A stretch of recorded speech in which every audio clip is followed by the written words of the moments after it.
What's up, guys? It's the real main event, the Rogue Soldier, the essential Daniel-Paul Crossfire.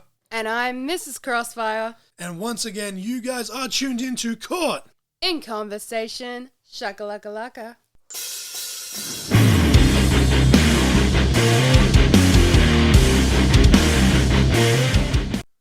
Welcome, ladies and gentlemen, to episode 100 Woo-woo!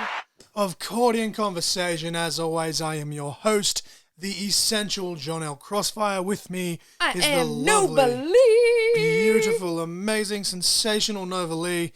And we have just had an amazing conversation with DPC. I can't believe that we've gone for 2 hours. I'll have to go actually in a little bit and cut the 1 minute 40 of the sound check, which I probably should have done before we did this did this introduction. But we were talking for 2 hours. We actually made a reference in the episode where we said, oh, we're going to call it this, and now I've forgotten what it is. So this episode is going to be called Is It Cool? Because he's the host of What If It's Cool. But we're going to keep this intro as short and sweet. We'll get Mrs. Crossfire to hit you guys with a song and match of the week before giving DPC a big old introduction. And then in the outro portion of this, just so we don't take away from DPC's time, so if the episode goes for, say, 2.5 hours or just under 3 hours, just know that you can skip the WrestleMania part if you really want to. But the whole discussion with DPC goes for 2 hours, but it was great start to finish. It did not feel like that for us recording, so I'm hoping for you guys listening it does not feel the same. But Mrs. Crossfire, if you'd like to hit us with the song and match of the week. So lately we've been trying to tailor our song of the week and match of the week in with what we've talked about in the conversation. So, Beth by Kiss is the song of the week. It comes up in conversation with DPC. Also, and then our match of the week is Taz versus Chris Candido, ECW Hardcore Heaven 1997. So that's Kiss, Beth, and Taz versus Chris Candido, ECW Hardcore Heaven 1997. I love that the year rhymes with the pay-per-view name, even though it obviously wasn't intentional because there was a handful, but just saying it like that. 1997. But I've written. Rolls off the tongue. You've got your notes in front of you. You've actually written down your introduction so you can hype it up. And let's put our hands together. Let's. Mrs. Crossfire, if you'd like to introduce our esteemed guest here for episode 100, take it away, and then we'll do the outro with the WrestleMania 40 reaction review, whatever. Take it away, Mrs. Crossfire. Ladies and gentlemen, representing Alpha Pro Wrestling, and What If It's Cool, DPC Daniel-Paul Crowe. Oh, damn, a little stank on that one. That was almost the Hunter Robbie Parker from ECW. Let's go.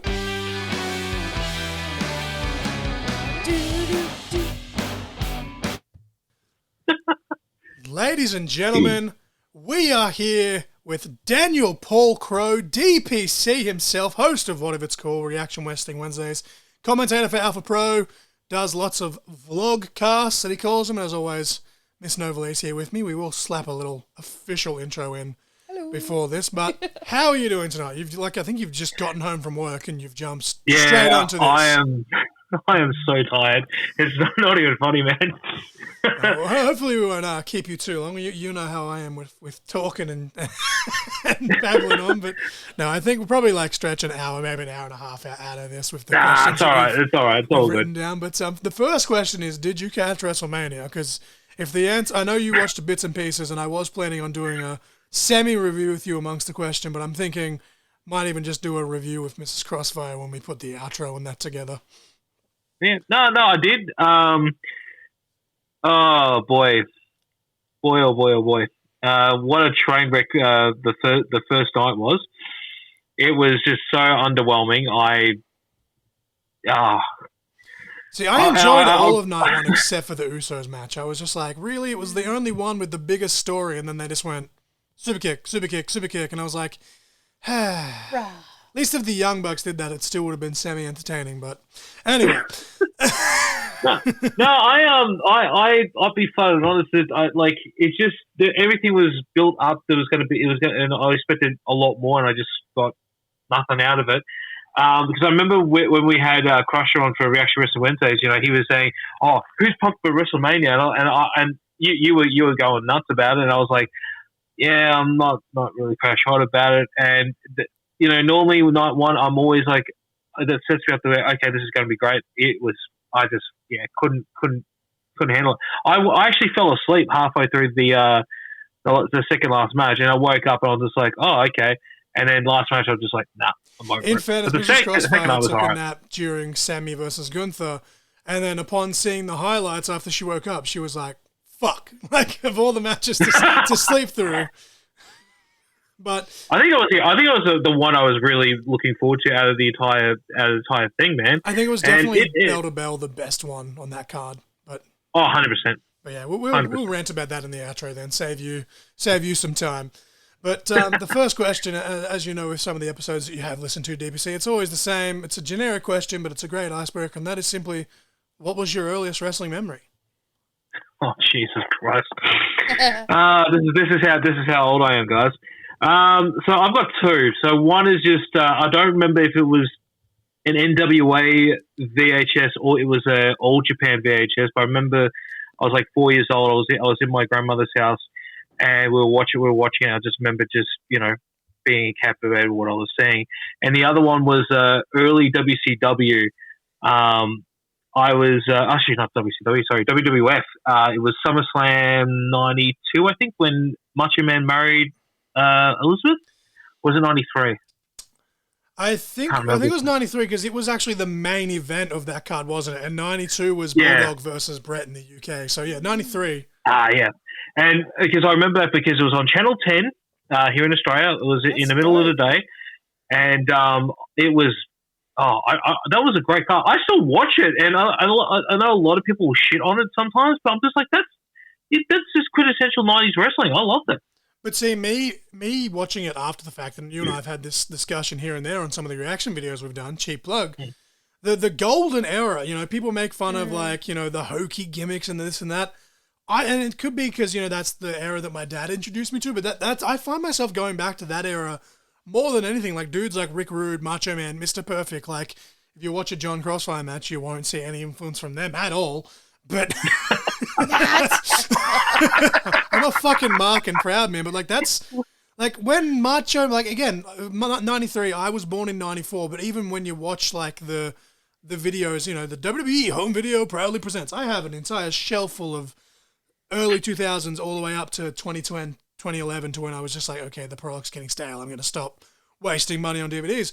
But you go back and you watch all those the compilations and stuff, and you see that clip of where Macho Man proposes to Elizabeth, and she does her best, oh yeah, in response. Yeah. Dude, I get goosebumps watching that clip no matter how many times I watch that. And then, of course, Jake with the snake at the wedding present, and then that led to this getting bitten by the snake and all of the fucking fuckery that came with it. But dude, I will still say this: the only reason why I was scared of snakes growing up was because of that. Because I wasn't really generally scared of snakes at that point, but just seeing that big cobra coming, I'm pretty sure it was a cobra coming out, I was like, holy shit! Oh my god! And then obviously the whole clusterfuck that happened afterwards, you're just like, nah, I can't do this. It's almost like they almost did a parody almost of an Indiana Jones movie or some sort of old school jungle heist movie where instead of lifting the lid for the treasure chest or a box, it was the present, and the cobra just pops up and you're like, fuck.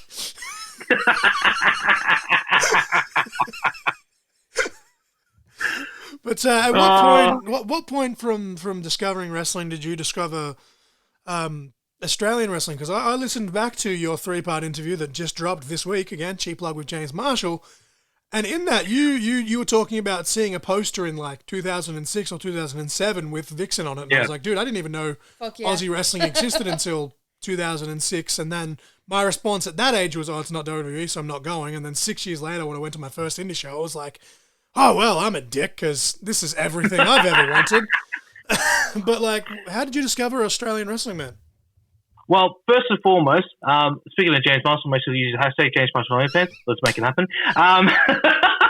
It doesn't matter where I am. I will still do that fucking joke no matter where I am. I'm going to throw that into the thumbnail, but I'm going to like put the opacity right down so you can only see it if you're looking for it.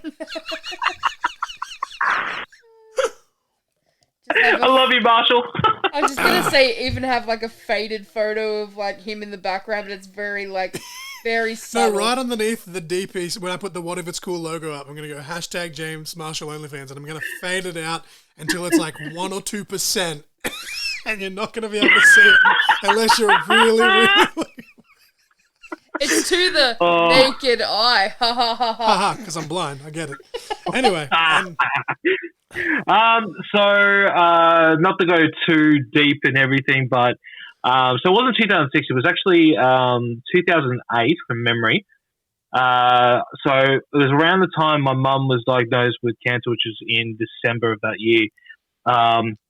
I was already, I was obviously, going through the whole motion of all that shit, and towards the end of that year, I ended up starting Facebook because needed friends, needed people to talk to, and all that stuff, all that depressing sort of stuff, and in the midst of all this, a lot of my friends who had never seen in probably a good 6-7 years, because obviously going to other schools, you grow apart. Everyone was listening to what they were doing, and found out that a whole bunch of my friends were into wrestling. I was like, oh, that's pretty cool. And then I saw an ad for, I believe it was PCW's, can't remember, it was the March show of 2009. Sorry, 2009. I can't remember what the thing is, but that was funny because Fixin was on that show. Tommy Hellfire, Tricky, and then the second show of that one was actually had Adam Brooks. So yeah. And on that first one, he, I don't know if he's doing any big anything anymore. I hear he's got a very good looking fiance, by the name of Matt Silver. Was on that show as well. For those that aren't aware, Buddy Murphy / Buddy Matthews in AEW currently. Yes. It was funny because he actually lived not that far from where I lived too, and I'd seen him, passing by, so I was like, I knew who he was. I think, if I remember correctly, I've yet to confirm this, but I always say this because it just, makes me sound cooler than I actually am, because I'm not that cool at all.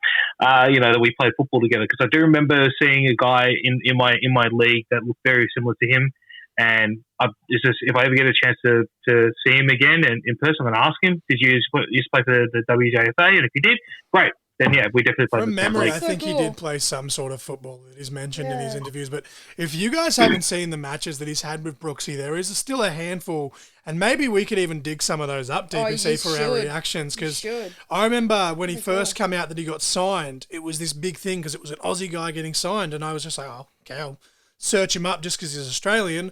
I watched one match of his against Brooksy, and I was hooked, and all of a sudden I went down the rabbit hole of... I don't know if they're still on there due to copyright reasons or whatever. We all know how Australia wrestling is with their footage, but there was about 3-4 different matches, and I watched the entire feud unfold, and that was my first introduction actually to Adam Brooks as well. And this was about 2013-ish, maybe in 2012 when he was really signed. He didn't debut until 2014, but we all know how the system works, a year or two to... I think he was signed, if I remember correctly, I think he was signed 2012, because back when... I was actively using Facebook. I don't use it as much now. I had him on Facebook. Sounds about right, I think, because then he was he did like a job match in 2013, and then debuted. I think so, yeah, in 2014. Yeah, because I remember he posted about his tryout, and he was like, oh, I think don't know if I'm going to get it, but if I do, great. If not, at least I'm still gonna continue on my dream. And then lo and behold, I think it was like maybe 3 weeks later, there was a big fucking post saying, these are the people that have signed with WWE. His name was on it. I was like, oh, good on him, great, awesome, good work on you, buddy. I was. And what are we now? 10 years. 10 years this year since he debuted. But yeah, I was pestering the the NXT pages on Facebook and stuff because they used to be very hands-on, and they were actually replying to as many fans as they could. Obviously, over the years, it's just exploded, and you couldn't even attempt to apply to half the people, let alone everyone. But every time they put up a post, it'd be like, "When's Buddy Murphy debuting?" Because they'd already changed his name and that, and they announced he had a new name, but he just hadn't shown up. I'm just going to put it. I'm going to put it out there. I fucking hated the name change. Like, why can't you just keep Matt Silver still? Because it was such a good name. I liked it. It's a I got much so used cooler to it. name, that's for sure. Because he was the Silverback, but it was Silva because it's the pun on the name. But it was perfect. But hang on. There's one thing I have to point out. Do you know how he used to come out when? So he used to come out to. I don't know. It was some track from the Fast and Furious. Do you know how he used to come out? I've only, as I said, the only matches I've actually seen of Matt Silver were those couple of matches against Brooksy that I went for the deep darks of YouTube to find. He used to do the. I don't know what the dance is, but it was like, I know it was like Soldier Boy, but he used to do this. And I was like, oh my God, what are you doing? That's great. That's fucking great. But now you've said many times on What If It's Cool and Reaction Wrestling Wednesday that your chances of taking a bump intentionally, mind you, intentionally is the key word, are slim and none. But yeah, at the time that you discovered Australian wrestling, was there ever any thoughts when you were younger of potentially training? Because you shared that photo recently of you with the dreads and you had like the boxing Muay Thai gloves on. Looks awfully lot like an early 2000s indie wrestler promo photo. Like, was that ever a thought for a young DPC of maybe I could get into wrestling? Because like I saw that photo and you look like a fucking unit in that photo, and I was like, dude. Yeah, back when I was a lot heavier and had a lot more muscle, and it was. I think I'm fitter now than I was back then. To be honest, because my cardio is a lot better. There was a lot of dreams of making it big as a wrestler. You know, I can't believe I'm going to fucking admit this. I used to say to my friends, you know, I have a stable with the New Age Outlaws. You know, they'll have the tag team championship. Road Dogg would have the hardcore championship. Billy would have the Intercontinental championship, and I would have the big gold of the World Heavyweight Championship, and that's all I would hold. But, you know, like, obviously that never played out. I did do MMA growing up and boxing. And, look, I would never say I was any, you know, the best out there or anything like that. But I could take a bump. I could take a punch to the face. But no, by the time I discovered wrestling, like proper Australian wrestling, I just can't do it because I've seen so many people come up the ranks of doing mixed martial arts and boxing and stuff. I just see the damage they do to the bodies and what they need to continue doing that particular sports. And I went, there's no chance in hell I'm going to be able to commit to this. I'm fat, I'm lazy, and yeah, I just don't have the drive for it. Fair enough. And for everyone who's about to ask, there is no fucking way I'm getting in the ring. Okay, damn it. Absolutely no way. And Bowman, I know you probably listen to this.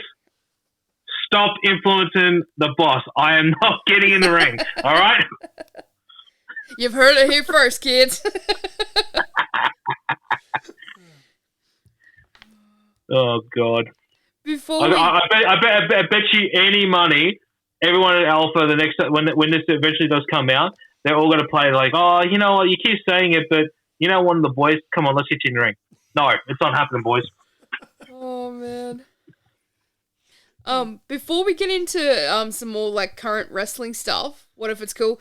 You've mentioned that you used to be in a band. I know you've said there was a lot of politics and stuff involved previously, but could you tell us a bit about how you got into music and share some of your experiences about being in a band? Oh boy, where do I begin? I'll keep it short and simple because it is a very long story. But for those who don't know, I'm Filipino. My dad's Irish, mom's Filipino, but I identify as Filipino because I grew up in an Asian household anyway. Mm-hmm. So the stereotype usually is, you know, Filipinos they either sing, dance, act, play instruments, do something, you know, creative and all that stuff. Yeah. Fortunately, I do all that. But singing was always something that I never wanted to do. I was pretty much forced as a kid to do it. I won a couple of talent shows growing up, and I was like, okay, yeah, I can get prizes and get this, but I fucking hate it. After my dad died when I was 10, you know, it was because not to go. I don't want to get all sapped on here. I don't want you guys to cry. But my dad was my hero. My dad sort of guided me through a lot of things, and it was a really dark time in my life. And by the time I reached 15, I'll be flat and honest, there was a lot of bad things going on in my life. Nothing like too bad. It's just like no kid should be feeling that way. No, and not exposed to that stuff so young too. Like, yeah. I've rediscovered singing. Just because like in high school you have to perform some kind of music, and I don't agree with that when schools have to force the person to do it. It's like if they want to do it, do it, but not force them. I remember singing the song "Beth" by Kiss, and nice. When I performed that at school, my teacher at the time, Mrs Barbara Rondock, who is still a very good friend of mine, she said to me, "Okay, you were so good today. Do you mind performing that in front of an audience, like a proper audience?" I was like, "Yeah, why the fuck not? All right, why not?" Did that, and my mum had no idea what I was going to do. She was like, "Okay, I'm just going to rack up here and just watch what Daniel's going to be doing." Fucking made everyone cry that night. Aww. And it was just it was an interesting night, because after I did that, I looked up, I went outside and I looked up, I was like, "That was for you, Dad." I was looking up to the heavens, like, "Yep," and I cried a little bit. Fast forward 6 months after that, being known that I'm singing, because I'm starting to love it now, I'm doing this. Several people were trying to form bands and everything in my school, and they were like, "Oh, we need this, we need this, and this." I kept refusing, and then it was the end of the year where Sam, who was the drummer of my band at the time, we were called Ruckus with RUCKUS. He said, let's form a band. Let's perform at the dance, and we'll probably get paid. We got paid $10. A lot of money back then in 2002. Oh, yeah. Sorry, 2001, not 2002. Probably the equivalent of about $30 these days. So for a first-time performance, like, you can't say no to that. Yeah. No.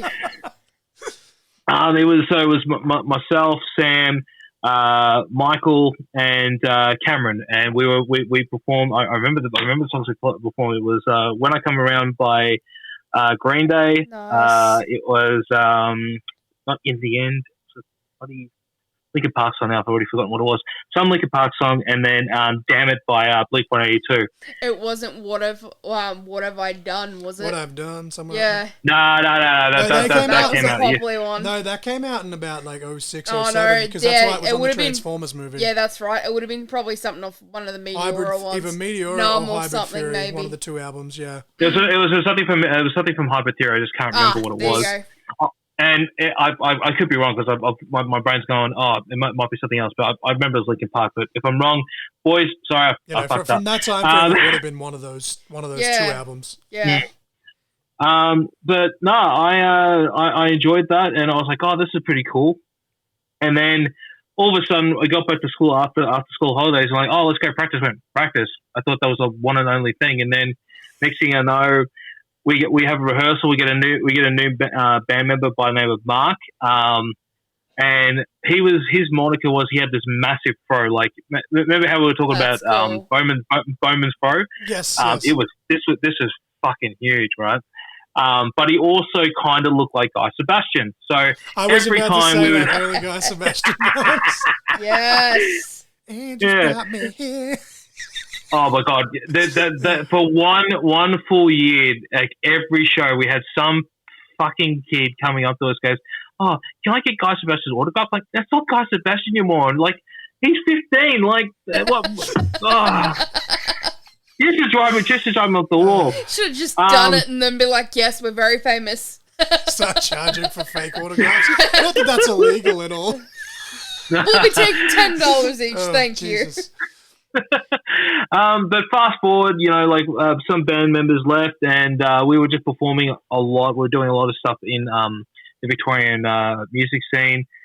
Did some shows with I don't know if they're still famous, with Gilmore, Kiss Chasey. Love Kiss Chasey. Oh Christ! What was their name? Steely O'Neill. Oh God, there's another band. I just can't remember what they were called. Pixelated, they were called. And then we also had a friend band. They were called Elixir. and it was really fun. But by time year 12 went by, we were all getting ready to see what's next for us. I went to the Philippines for the first time in years.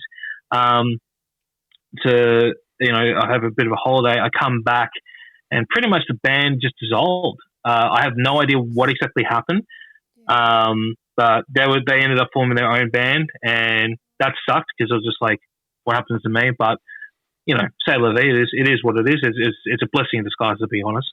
But I know for a long time I kept saying I regretted doing that stuff because there's a lot of things that happen that I'm not like I shouldn't have done, and I shouldn't have done this, and I would have handled it differently. But at the same time, you know what? I have some amazing stories. I had amazing time with my friends and doing stuff, and I got to perform for a lot of people. I don't know why I kept saying for a long time I regretted it. I fucking enjoyed it. I just I would have handled things differently had I known what I'm capable of now. I would have handled it much differently. That's fair. I think that's like anyone, like life in general, though. Yeah. It's just part of growth, dude. And like from what I can see, obviously, I've only met you, a year? Is it a year ago now? Yeah, about a year ago. And like even just the stuff like that we've talked about in the last year, you can see that we have both grown as people. And it's life, man. Like and it happens and you move on. I find that the music scene, especially in high school, it's very like dicey because like my brother, like he's in a big band at the moment. They're touring Auckland at the moment, but in high school he did some questionable shit too, like just the mob that he was getting around. But now it's like I feel like he's not really like that anymore, and he's starting to like tour all over the place, and it's not as bad. So it's like I feel like a lot of people go through, especially like around like the music scene. I've noticed a lot of ones, even like school that I went to school with, have done some dodgy shit. And there's a lot. There's a lot of things happening in music. Independent professional wrestling versus. Just to stop for 1 second. If either of my if my kids are listening to this, do as I did not do. I did not. I did not do drugs. Okay, I drank. I will admit this. I drank, but I never did any drugs. Yes, not that dodgy that's stuff. That's one thing. But, yeah. No, but that's the one thing. The one thing I can hand on heart I can say I never did drugs. And trust me, like there was many times where I wanted scene, though, especially for that time period. Yeah, that's a pretty big like accomplishment, dude. So honestly, yeah. I remember the other band. They were called the Getaway Plan. I don't know if they're still around, but that was another band. Yes, actually, I've heard that name thrown around. They are. Yes. Yeah, they were great. But yeah, I'm very glad I never did drugs, because literally I'll be honest. There were times where I saw people, just not in a good state. Yeah. And that was enough for me. And I just want to thank one person who from my past, and unfortunately I've lost contact with him. Brent Nellio, he's like an older brother to me. Mate, if you're listening to this, thank you for the words you said to me when I was really at my lowest. I never did drugs thanks to you. And I hope wherever you are living your best life, and you are happy wherever you are, mate. Thank you so much, brother. We'll go. Yeah. There you go. That's for DPC's buddy Brent there.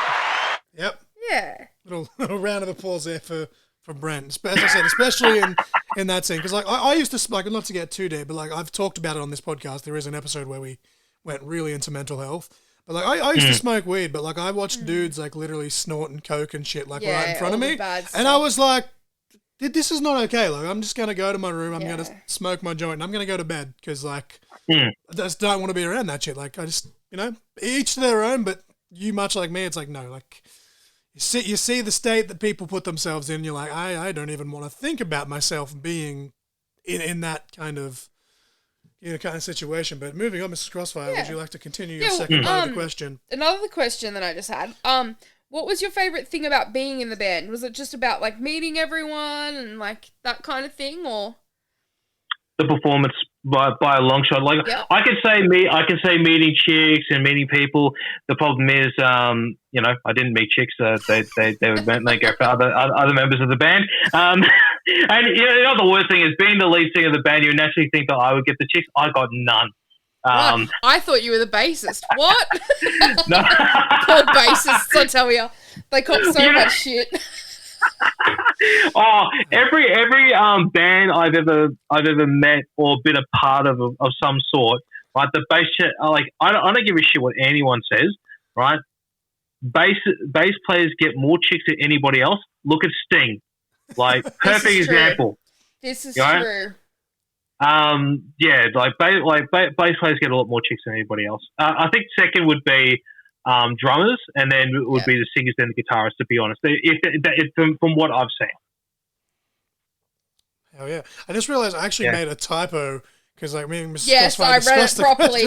I nearly read what you wrote. My bad. I'm blind. The actual question, the way I've written it to give it to Mrs. Crossfire says, "What was your favorite thing about being in the Bang?" That's a completely the Bang. But as DPC just said, he didn't get any chicks despite being the lead singer. So no, but thank you for reading that question correctly. Oh my god, I just realized I was like going through the notes because I've just like screenshotted it and sent it to Mrs. Crossfire after like. Oh, please let that be the name of this episode. What was your favorite part of being in the Bang? DPC in the Bang the is Big the name. Bang Catastrophe. That's a nice little wrestling reference in there. Since we've got your lovely wife on here, obviously if anyone's watched that episode of us with Crusher, yes, I told John to not send that to you. I'm just more shocked you left that in. It's funny. It's funny though, because like honestly, and I let me stress this again: do not fucking search that up. It is the most disturbing thing I have seen. DPC. The issue I'm having here is like so I'm logged in on my YouTube channel on my Mrs.'s PS4 and everything.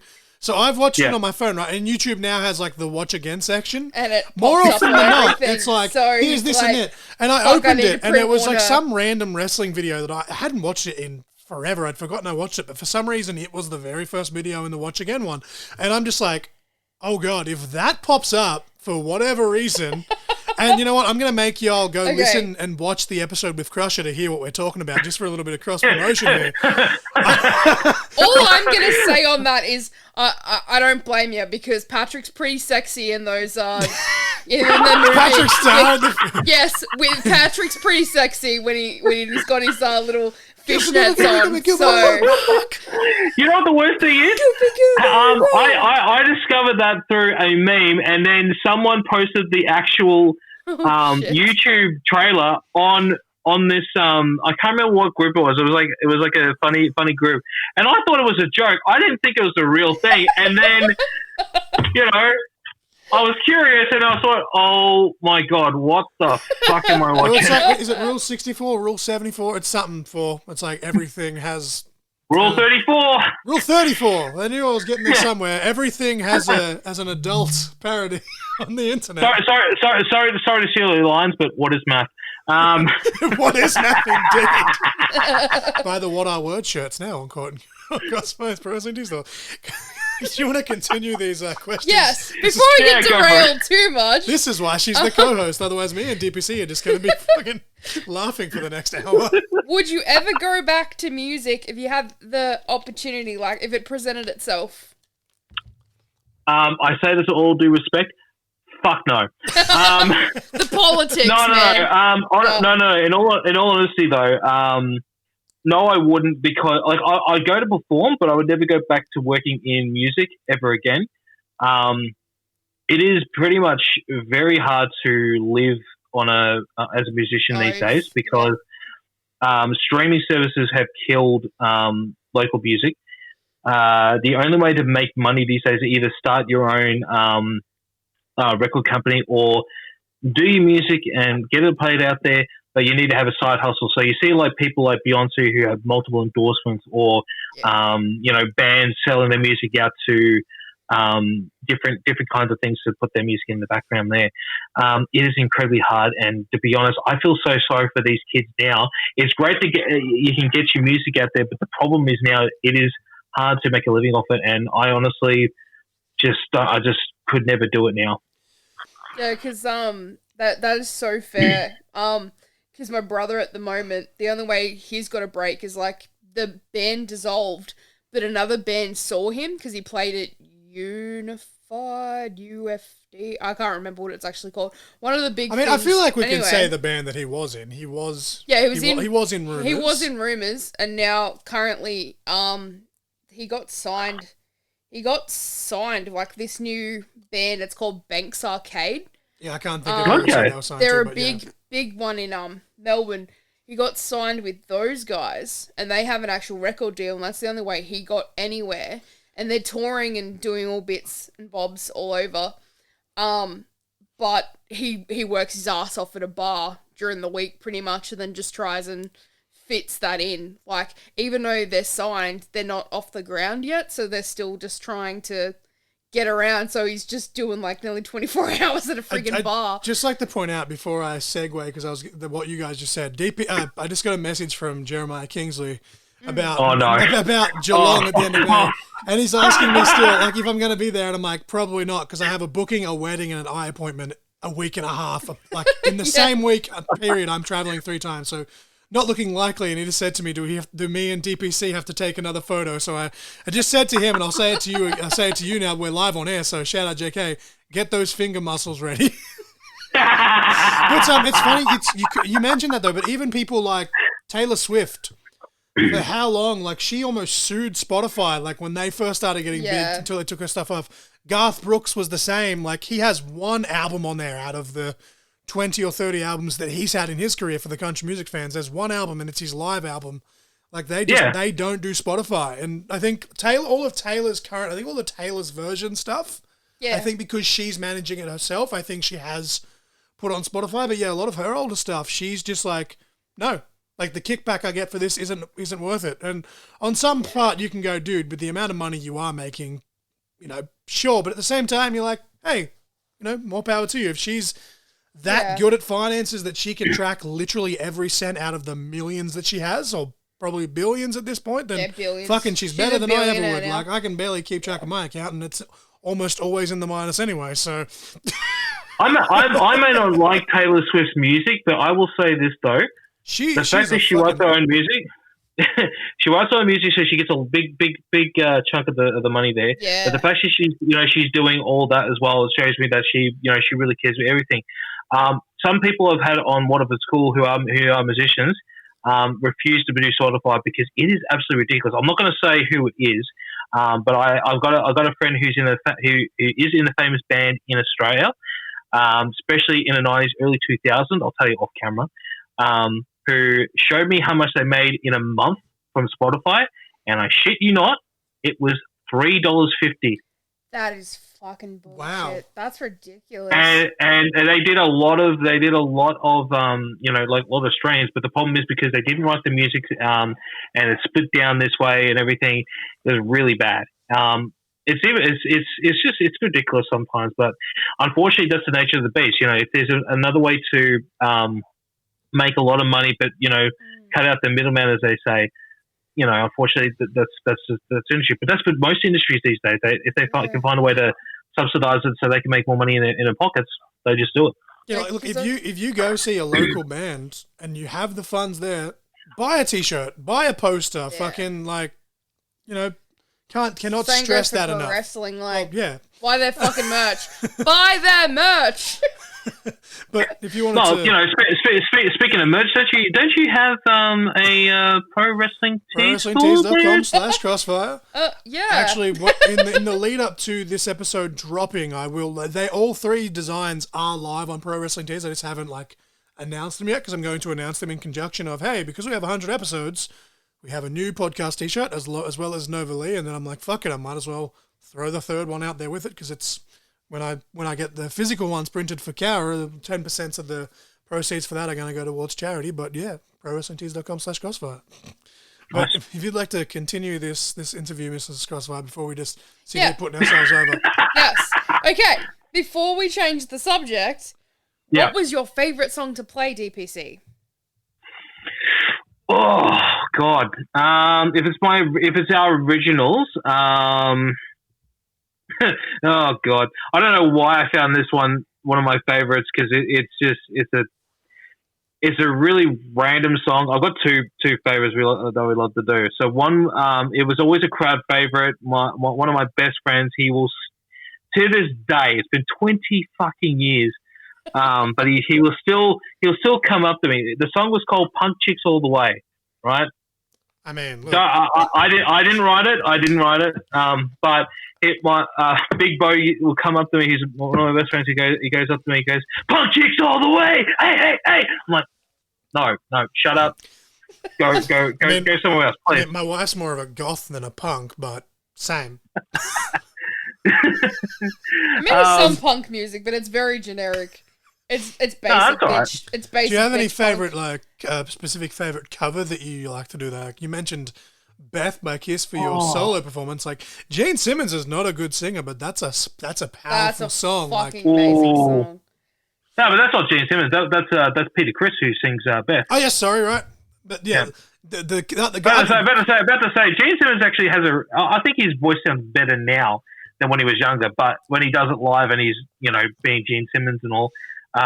Sometimes it's not that great, but my point was Kiss in general didn't really have the best vocals in their solo stuff, but there was more raw than Why? I think I said this to Tommy Hellfire. I think what makes Kiss one of the greatest bands, if not the greatest band of all time, right? They may not have the best, everything, but when you put in fact everything they do into a show, not a performance, into a show. Because I've literally argued this exact point so many times. People are like, "Oh, well, the Beatles did this and this band did that." And I'm like, okay, look, vocal-wise, Paul McCartney shits all over all four members of Kiss by himself. But in terms of a performance and a spectacle, which is what rock and roll is all about, Kiss will rock your fucking socks off, and you cannot. I love how. I love how you just brought up Paul McCartney because obviously for people who are playing at home, Paul is my actual real name. Yes, that's who I'm named after. Oh wow, there you go. The more you know. Fucking cool ass. No. You want to know why? Because Paul's one of my least favorite members of the Beatles. My favorite Beatle is George. And what shits me at the fucking wall is, both my parents loved George Harrison. So why the fuck was I not called George instead of Paul? It's funny though because they always say that George was the forgotten Beatle. So your parents loved him, but because he's forgotten, they forgot about how much they loved him. That's probably it. But the other song that this is actually one I wrote was "Girl Next Door." That was one I loved performing. It was actually about a girl who I had a crush on, and that's actually kind of cute. I know. I performed it twice where she was in the audience, but I was so fucking nervous. And this is 16, 17-year-old me. I could never tell her. It worked out in the end because I'm with my beautiful magical queen Annie now. I just could never bring myself to actually tell her. But as for like a karaoke song, or like performance, covers. When I was with the band, I'll probably have to say was "Damn It" because it was always a crowd favorite. I loving doing that. But if I was to go with karaoke stuff, one song that I just love right now, and I can't believe it's taken me so long to rediscover it. "Peace Train" by Cat Stevens. Mm-hmm. Love it, absolutely love it. Moving on though. We'll jump into some what if it's cool stuff because the whole point about this is because you had me on your show and I talked for way too long, so long in fact that you didn't even get to ask me the staple question. But we're here. It's episode 100 of Caught in Conversation. We're returning the favour. Yeah, woo. Yeah. But how did all this come to be? Because I know you've had multiple versions of the podcast, and I'm slowly making my way myself through the archives, and then of course now you're doing the vlogs, which you're calling the vlogcasts. And you've even got some funny, I guess, skits, but they're coming out in episode form coming up, which you've alluded to in a few things. But how did all this start? What made you want to start a podcast? Oh, boy. So my very first podcast I ever did, I believe it's still available on, oh my God, what's it called? What was that? So it wasn't Spotify, but there's another one that used to be for music, but it was more for underground people. I can't remember. The only one I know of. Huh? SoundCloud? Yeah, I think I think it was that one. Like the underground. Sorry, no, yeah. Yes, it was on SoundCloud. I was thinking Pandora Radio, and I'm like, that ain't right. No, we tried to. I remember we tried to get on Pandora, but we couldn't. But we got on that one, and it was called the Men of God podcast, which was me and a couple of my friends were talking because we're there's no secret I'm a Christian. We're talking about the fact because obviously there's a lot of things that people think, oh yeah, Christians are all happy and all this, and reality is we're not like that. That lasted 3 episodes because the producer / one of our panelists ended up leaving, and because I didn't know how to do anything with technology at the time, we ended up carking that one. I started a second one, which was called the Soldier of God podcast. Never got past the first episode because every time I record, unfortunately, there was just a lot of things in my life at that point that it was a good thing I didn't. No, it was a good thing because I think the way that show would have just no one would have found it interesting. They would have just been like, oh, this guy's just so depressed, and he's trying his best. When I was like, I'm not doing this specifically. I'm doing this, to show that everyone goes through this, and it doesn't matter what you are. But one of it's cool. I was with with a couple of my friends, obviously Daytona, and we were laughing so much because every single day it was me, Daytona, Trip B, and producer Ziggs. We had this group chat. All of us were laughing our heads off. We're talking about wrestling, we're talking about movies, TV, sharing memes, making fun of each other, and I said, I always wanted to do a proper podcast, just talk shit about, all different kinds of stuff. And it just got to the point where it's just like, why don't we do it? All right, how are we going to do it? And Zoom sort of came into effect because obviously this is during the 2020, just before the lockdowns really started looming around us. And so we thought we came up with the concept of like, all right, we'll bring a couple of things each week to talk about, whether it be a movie, a book, or something like that. First episode, I think we talked about All In, and it was the Stanley Stampede match, and and then I talked about the big show, and I can't remember what Daytona talked about. It was some other thing, and it was fine. It was very raw, very very rough, but still we had a lot of fun doing it. Second episode, we're like, oh, why do we do like a remake versus the original, which was Aladdin? Yes, and that's one of my favorite episodes. I know, like it's obviously rebranded and it's just you now, but I went back and watched listened to that episode after you told me about it. That's honestly one of my favorite episodes that I've listened to of the show so far. That was one of my favorites that we ever recorded because literally you could tell that there was a brotherhood there, the banter was there, and the other thing is like you all made good points. Like you and I have discussed this. Like the original Aladdin is my favorite movie of all time. And I did really like the live action one. But then when you brought up this is why I didn't like the live action one, I was like, hey, well, that was the exact same things that I also was like, if only they had have had that, it probably would have been better than the original. But no, like I know you did one for Mulan as well, but we haven't watched, we still haven't watched the live action. Because the original Mulan is Mrs. Crossfire, but the fact that Mushu's not even in it, it's just that pissed me off. I legit, it's such a trivial thing, but I have not watched it because Mushu's not in it. But once we've watched that, eventually, I will probably listen to that episode. Yeah, I will say this though, because that movie pissed a lot of people off. I go into it thinking, okay, it's the first time, Disney were really putting Asian casts on there, because all four of us were Asian. And we're like, okay, we want to support our culture. I just took it as it was, and I really enjoyed it. Honestly, I couldn't pick which one I was better. I just had to put gun to the head and like, okay, I'll pick this one, bang. But that was a funny thing. We were just always having fun. And when I think it was episode 3 when we fully went into lockdown from memory, and literally, everyone else was working except for me. I was the only one in the entire show that wasn't working. So this is the only thing I could really do just to keep myself sane besides, watching YouTube videos and wrestling. And it was great fun. I loved every thing we did, every idea that we were doing. Unfortunately, we get out of lockdown and it's getting a little bit hard to record because obviously everyone's going back to work and everything. In the midst of all this, we find out that a member of my family had ties to to guerrilla gangs in the Philippines, and even though they got nothing to do with them now, it's still enough for us to get a little bit. Oh, you got to be very careful.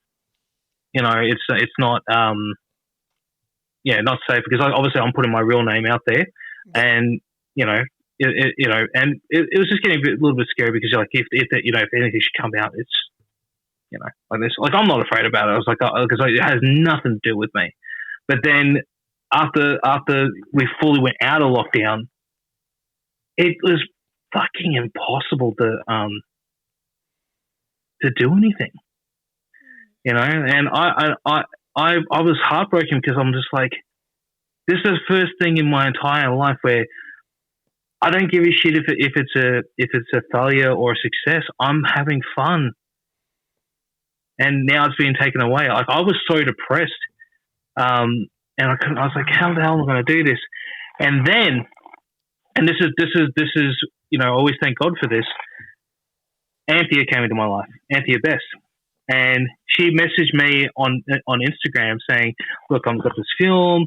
I'm just looking for some help, some funding for the film." And I said, stupidly, this, like, "Look, I unfortunately I can't give you any cash, but I've got a podcast. Would you mind me interviewing? Maybe we can get some publicity, right?" 2 days later, "Oh yeah, that'd be great. Let me just ask my husband when we can do it." And I'm like, "Fuck." Shit, I've never interviewed anybody before. What the fuck am I gonna do? Shit. All right, and I thought, okay, maybe because like after I said, yeah, I'll do it. I've done it before. Great, fake it till you make it. 1 day later, Justin, her husband, who's the director of at the time it was called Face Off, now called Cheryl. Emails me and tells me, okay, well, we can get it for this date. It's really starting to hit the fan. Yeah, I'm like, oh my God, this is actually happening. I message producer Z. I'm like, dude, how the hell am I going to do this? And producer Z's like, Dan, you got this. Just do what we normally do, record and everything. If you need help to edit it, I'll give you a hand. But remember, I can't. Continue doing this anymore because I'm doing my regular 9 to 5. The moment they come on to the Zoom call, I'm shitting myself. I'm thinking, oh fuck, oh my God, and I tell them this as well. So Justin and Anthea are sitting there laughing, like because they're like, oh you got this. I'm getting through the whole thing, and it goes great. Afterwards, they go, oh, it's like you've done this before. I'm like, I'm shitting myself, man. Like, I'm shaking, my hands shaking like this. But it went so well. I've kept in contact with them as well. Like, I'm still really good friends with Justin and Anthea. And then, after they did the interview and Six did the edit for it, I was like, oh, what can I do? Who can I do now? I'm just playing with my head. Who can I do it? I got in contact with Luke Spark, who was the director of the Occupation franchise, which I don't know if you guys heard of that sci-fi movie, but it's an Australian movie. He just released Bring In to Me. It's an action thriller movie, and I can't remember what he's doing at the moment, but he's doing another thing. But he also did stuff for the Power Rangers. Oh, nice. That's cool. So yeah. So I interviewed him, and what was funny is because it was such a short interview, because in my mind, I thought, it was like a yes and no thing. And I was like, oh, fuck, this is horrible. Like, oh my God, I shit the bed on this interview. In the midst of this, I tried to get Ziggs to produce this one again and do the edits, and he just has no time. And I'm sitting on this interview for 3 or 4 months, and I'm freaking out. I tried to do edits like he showed me. I am freaking out because I can't do it. And then, so I don't know what prompted this into my head, but I said, hang on, what if you check the video footage from the Zoom and see if you can edit through, your editing program that you've been doing your videos with? I went, okay, all right. Fucking worked. You know, I was like, oh my God, okay, I can edit through this here. And for the first time, this is like nearly 5 months now after I've done the interview, I'm listening to it and like, it's actually really entertaining. I'm actually have done a relatively good job. Not a great job, but a relatively good job. All right. Let's see what I can do. Did some editing, put it out there. Luke was happy with the interview, and it was great. I had a lot of good feedback from it. In the midst of all this, Jordan Sampson, great wrestler who we have here in Melbourne, puts a status out saying, "I am going to the United States. You know, who could book me?" I thought, "Fuck it, why not?" I'll message him. I was like, "Well, mate, I'm just starting interviews on my podcast now.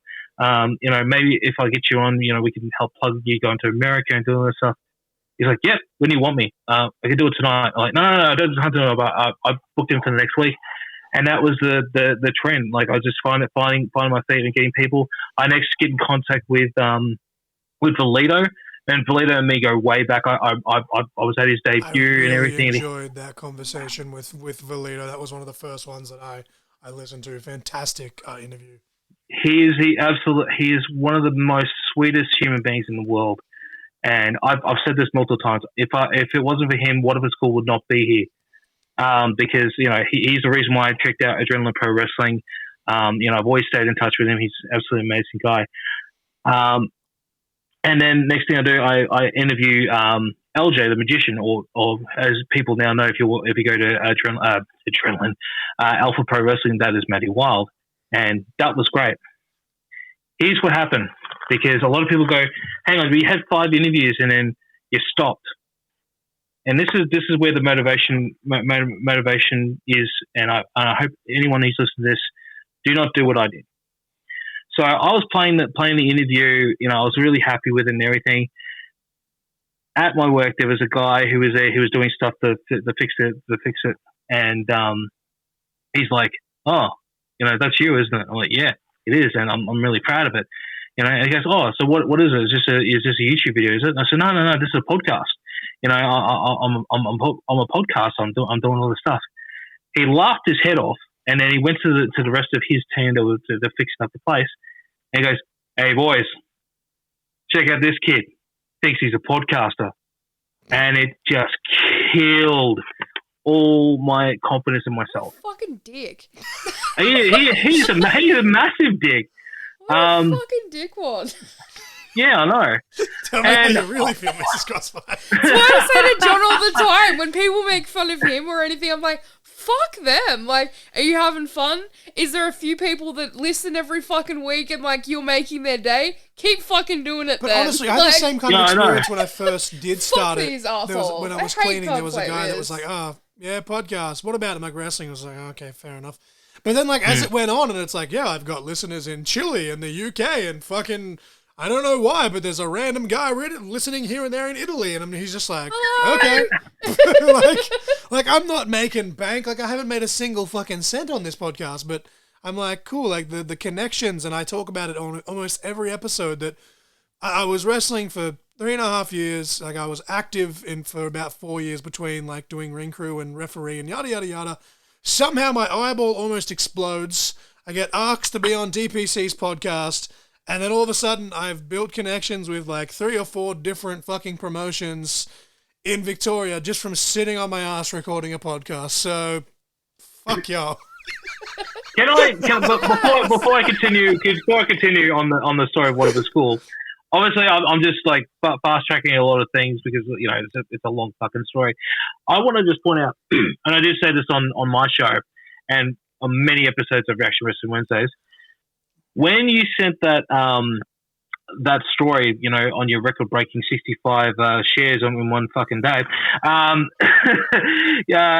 you said that, you're apologising for, that you haven't recorded things like that, I'll be flat honest, I don't even remember when I followed you. I think I may have seen or may have heard one episode of Quarter Conversation at that point, and I was like, why the fuck is this guy apologising for, dude? Dude, if he needs to take time off, he needs to take time off. And then I messaged you out of the blue, and you told me what was going on. I was like, fuck, dude, I didn't realize that you're going through all this stuff. And I was like, what am I going to do? What am I going to do? I'm like, yeah, you know what? Fuck it. I'm gonna get him on my show. I'm gonna talk to him. I'm gonna try and get this guy back to work.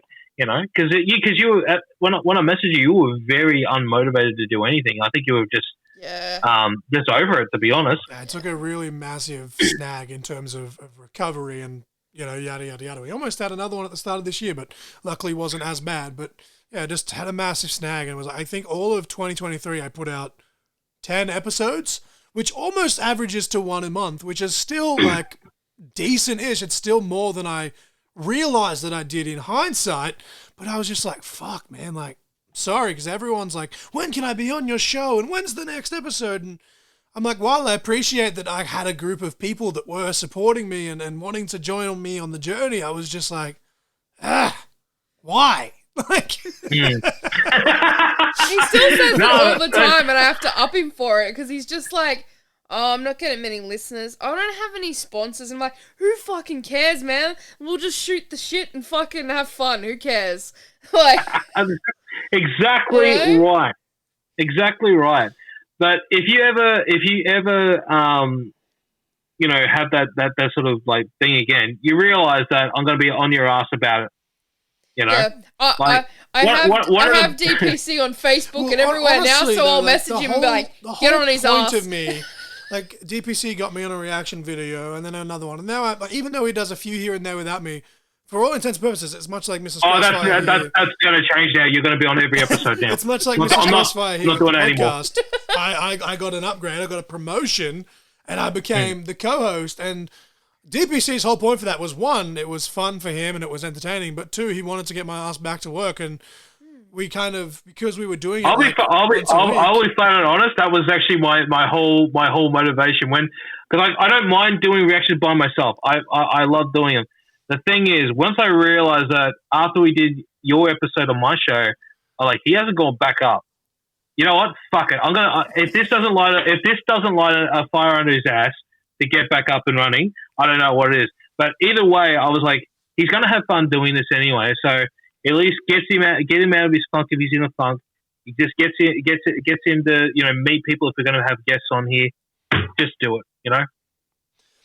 But before we move on to Mrs. Crossfire's next part of the question, are you able to spill some tea or shed some light on these upcoming segments that you do have that are going to be like episodic and yada yada yada? Is there anything, or you still like, you can keep it close to your chest if you want, but I'm like, you got some pretty funny shit coming up that you've told me about, mostly off camera, but you've alluded to a little bit on camera, and I'm so excited because it's going to be funny as fuck.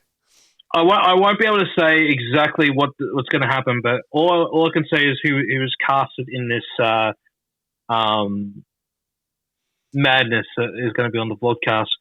So you will see Dangerous Pete Morgan, both members of B Squared, that's LDZ and PJ Red, myself, my cousin Emilio Crowe, and it is going to be fucking hilarious.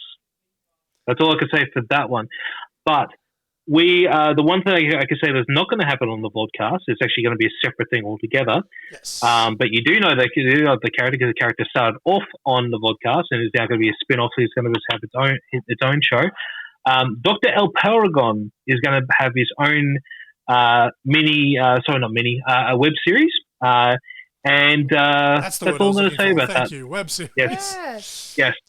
That one I can't say what the concept of that one's going to be, but it's going to be really fun, and you're going to enjoy every minute of it, because the other person who I can't reveal yet, who's cast in that, has been giving us a lot of inspiration, a lot of ideas. And I'll be fair and honest, I couldn't stop laughing last night after one idea that we all came up with. It's going to be great. I'm very excited because, without revealing too much, I will be a part of this eventually, and I cannot wait until I receive whatever the script's going to be. And I don't think I can even prepare myself for ridiculousness, because I don't even know what direction this is going to take. But you put lines in front of me, you want me to portray a character, I'll read them to the best of my ability in front of this microphone. Oh, trust me, brother. It's going to be a lot worse than what I originally told you, because what they said last night was just great. Just to finish up on what happened as well with this part of the story of What If It's Cool. Obviously, I had I think 4 months of no content whatsoever on the podcast. And obviously, I was like, should I keep doing podcasts like that? So I kept doing vlogcasts. I would go to BCW and APW shows. I'll be doing footage. I'll just be, having fun doing all this stuff. I got recognized by a few people as well, and that was really cool. And I will never forget this night because I'll be quite honest. 2021 and 2022 were two of the worst years of my life. I would probably say 2021 is probably the worst. And obviously I lost both my parents, and I've gone through some other shit in my life. But I can honestly say, 2021 was probably the worst. The story, but I'm not going to share it on this one because it's too personal. I remember the night on December 31st, 2022, 7:00 at night. I finally bought a PS4, started playing it. By 9:00, I turned it off for a minute because I wanted to check out something and make some dinner. I go back at about 9:30, stops working. Oh, man. Don't know why, but I'm shattered. I'm really pissed off and everything. And I go to bed instead of staying up to do the whole fireworks and all that shit. I go to bed. I'm so depressed. I wake up the next morning, January 1st at 6 a.m. Start doing DDP yoga. I said, all right, new year, new me. Going to do all this stuff. Bang. Purposely, at about 7:00 after I do my first DDP yoga, I was like, I feel really good, so I'll go for a walk. Walking, and it's I think it's about 21 degrees because it ended up being nearly a 33 degree day. And I was thinking, what am I going to do now? What am I, do I continue doing the podcast? Do I keep doing trying to do interviews and everything? Because at this point, JSA had messaged me. I actually met him face to face as well, and he's like, "Oh, when am I going to be on the show?" I was like, "Oh, yeah, I'll think about it, but yeah, I'll try to get you on." I said to myself, "You know what? God, give me a sign. Is this something that I can do? I need direction. I don't know what the hell I want to do now because I'm literally just stuck. Because I was like, it's a really, really hard time for me." 2 days later, I think 2 days or two or 3 days later, it is announced that TJP is coming to do World Series Wrestling. Yes. I'm thinking, oh, great, this is awesome. He's Filipino. I've been a fan of him for years. It's going to be amazing. I really want to meet him. I share this post on the Instagram stories, and I put this great song. It's called Big Flip. It's by Talio. He's a Filipino rapper in the States, and it's got all these great rappers on part of it. It's a great song. You guys definitely should check it out. Anyway, so all the boys who are part of that song, they share it on the site, and they're like, "Oh, great! I'm using it shared in Australia. That's awesome." Who else shares it? TJP. That's sick. I'm like, oh my god! So I'm like, oh my god! Someone famous actually shared something of mine. That's awesome. I said, you know what? Let's just see what happens. So I messaged TJP. I'm like, oh, thank you for sharing it. I'm Filipino myself. Just doing the whole fanboy thing. I said, look, if you have time, I would really love to have you on my podcast and talk about the upcoming tour. About maybe, I don't know, 2-3 hours later. Oh, hi. I'm currently I'm in Japan, but I'm gonna be back in about a week, and I've only got a 4-day window. We can do it then if you want. That's fucking so cool. Yeah, and you've had him on 4 times now? No, twice. Swear to God, but all of a sudden, okay, yeah, and I'm excited. I message. I'll never forget this. I immediately message producer Ziggs, and I tell him, and he's like, "Oh man, that is great. Well done, bro. Dude, just keep doing it. If you need any motivation, reach out to me." 1 week later, I get him on the show, but here's the thing. I don't know if I've said this before. I know I've told you the story, but I don't think I've said this anywhere. He's late. He doesn't show up. So I messaged him and he's like, yeah, and everything. But 5 minutes before it, I messaged him and said, I'm ready when you are. Radio silence. 10 minutes go by. Radio silence. I am bawling now because I'm thinking, oh my God, I got all my hopes up for nothing. I'm a failure and all this stuff because it's just this, what you feel like. The mental health feel, Yeah. And I started praying. I was like, God, please, let me be able to do this. I mean, if there's anything you can do to make this happen, please make it now because I'm losing all hope. I don't have any direction. As I said, amen. Who fucking messages me? TJP. Like on the dot. I say amen. The moment I finish, amen. Hey buddy, there's been a blackout in my area. I'm just trying to get power in now. Can we just dial back for half an hour? I'm like, oh yeah, sure. I'm not freaking out. That's all good. Oh man. Again, fake it till you make it. He finally comes on. I've wiped off the tears off my eyes, right? And I filmed that bit when I did it. It was actually part of the New Year's short that I did at the start of the year. And and he's so we're going through, and it's going really great. The whole question of what is something that you find cool that nobody else does was on the fucking flyer. I didn't even have that written down. I just thought, why not? The show's called What If It's Cool? Let's do it. But I fucked it up though because I said, what is something that you find cool that nobody else does, and what is something that you find cool that everyone finds cool and doesn't find cool? And then we go into a whole tangent about Twitter and TikTok and all that stuff, right? But it's great, and that whole interview was on autopilot. I had so much fun. After we finished the interview, I told him how much I was scared and everything, and I told him exactly what happened. And he's like, "Oh, I'm so sorry that I did that to you, bro. Like, I it didn't mean to." I was like, "That's okay." And he lets out a little secret to me. He goes, "That's the first podcast I've done in like years." I'm like, "What?" That's and he goes, crazy. "Yeah, I don't do podcasts that often anymore because it's always the same question. They're always the same questions, and they all, he was never really comfortable doing them." He said, "I made him to feel so comfortable. If I ever want him on again, he's happy to be on." And that friendship's just built ever since. That's But Koya, if you're listening, love you, buddy. So yeah, Mrs. Crossfire is going to follow up with another question, and I feel like we've probably just already answered that question. Yeah, but it's pretty much. It's like, what's your favorite thing about podcasting so far? No, so these are my favorite. I think my favorite. Excellent. I think my favorite is just the amount of stories I get to tell.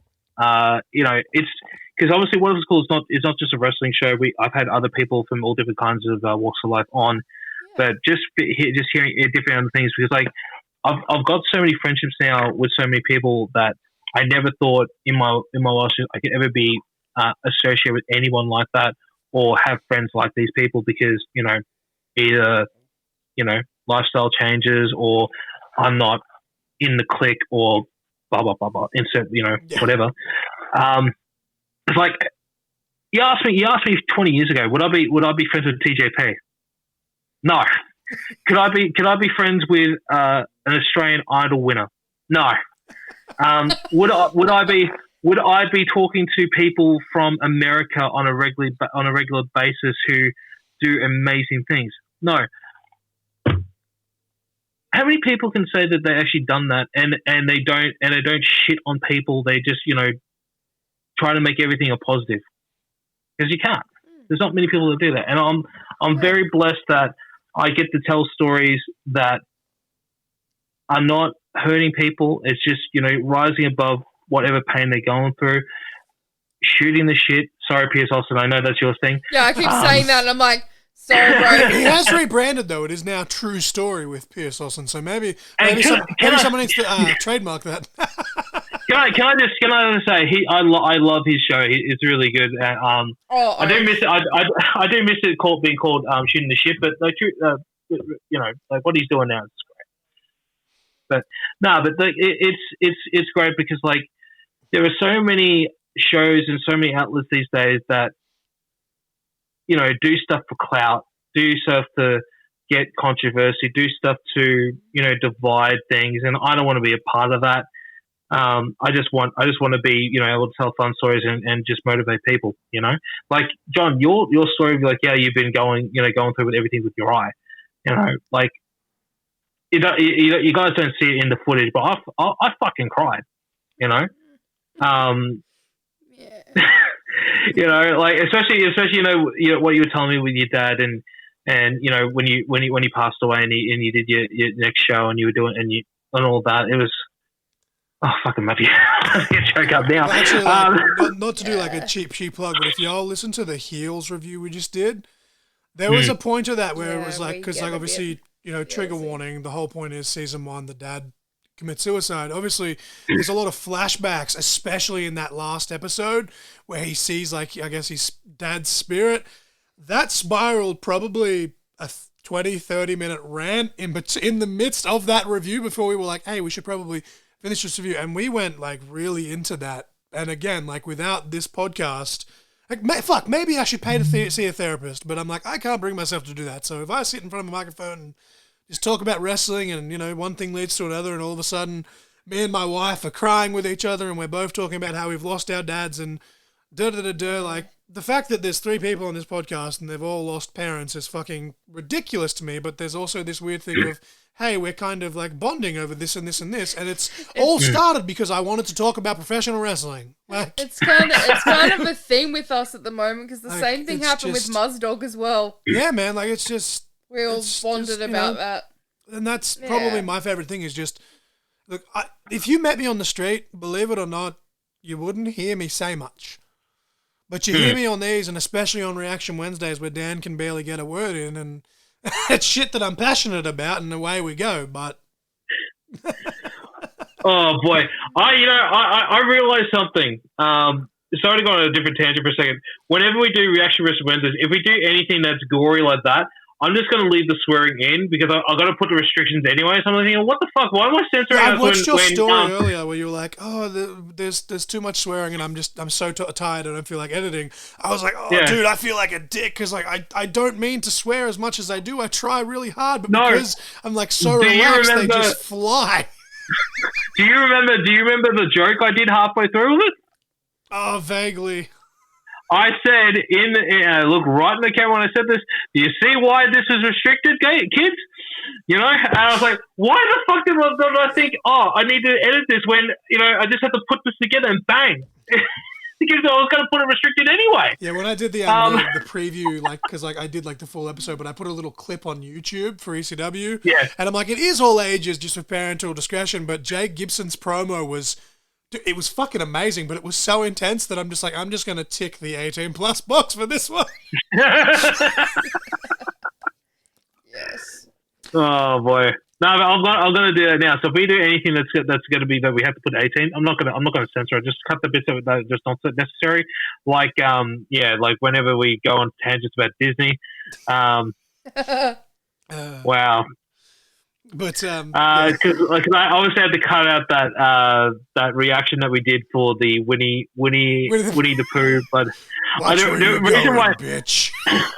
the reason why I cut that out though, it wasn't because of anything. It's just because if I left that in, we have to put the restrictions on because that is a fucking gory scene. And I did not want to do that.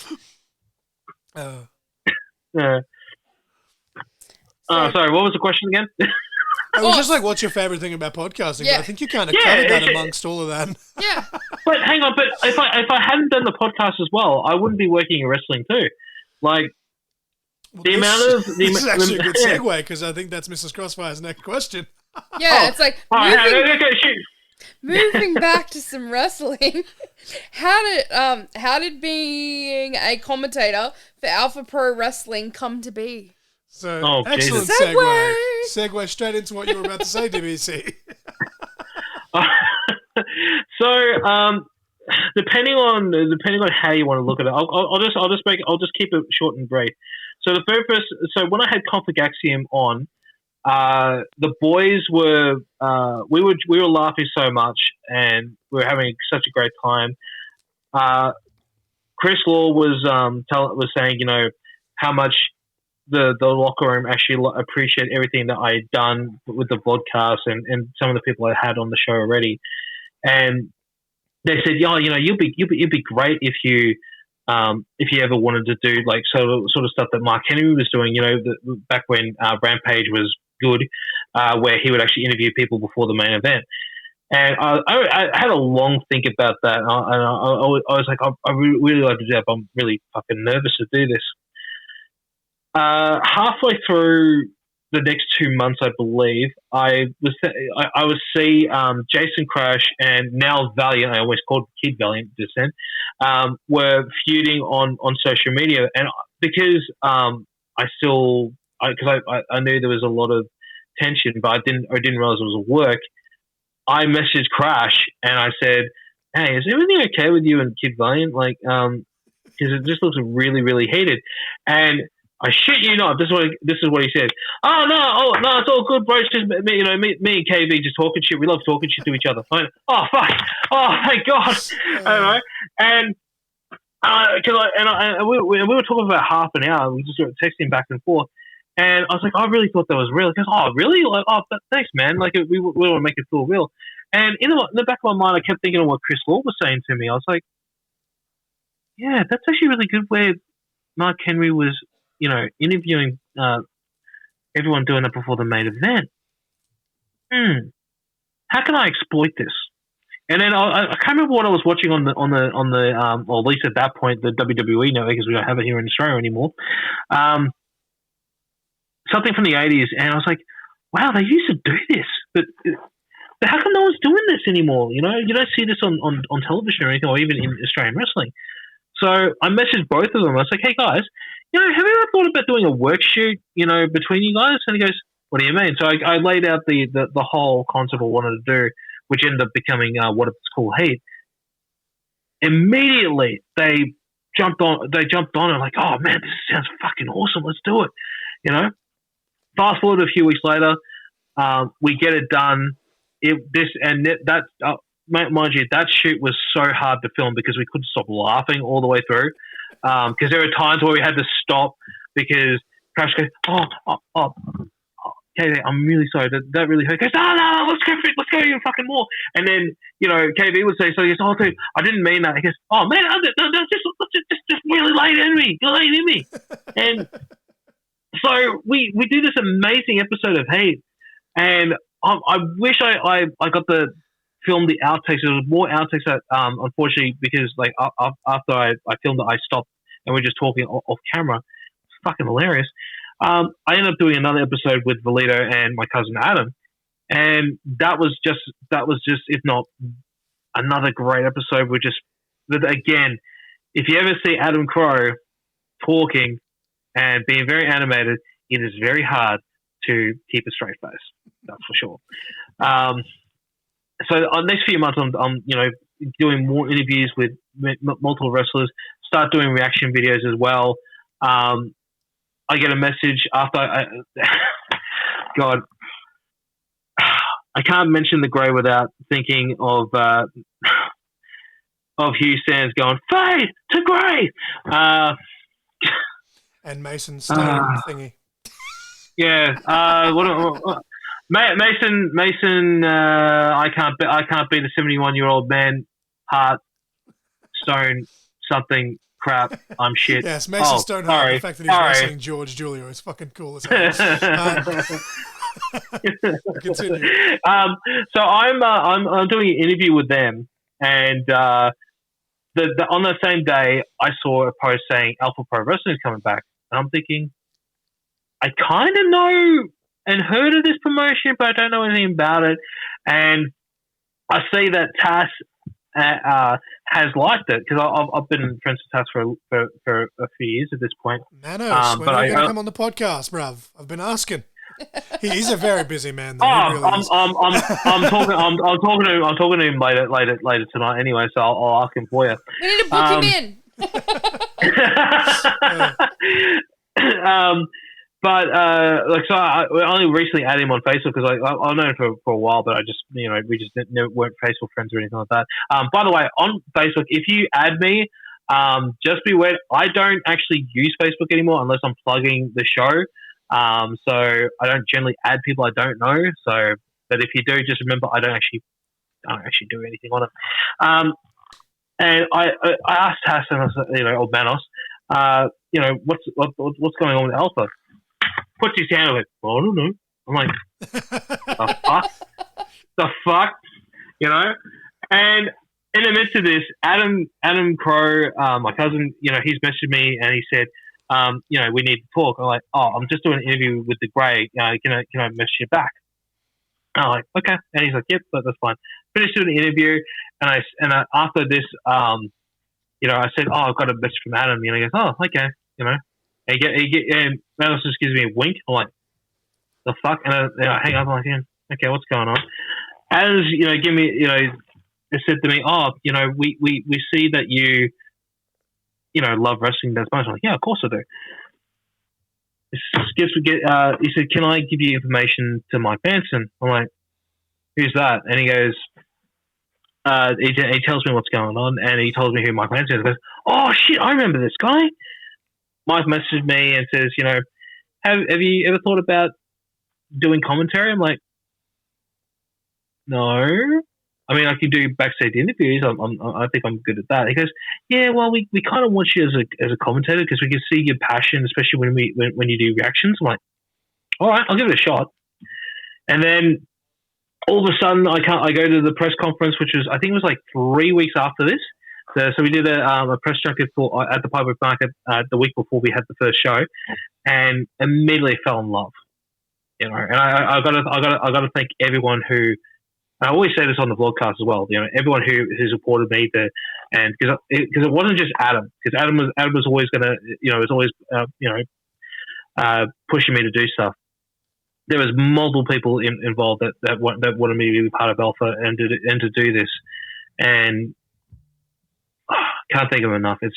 I'm having so much fun doing it, and I can't say too much, but other people have said, you should do this if we decide to do this. I'm like, just let me know. And it just keeps every week. It keeps building and building and building, and I'm loving every minute of working in wrestling. It's great. Sweet. So I've got another question for you.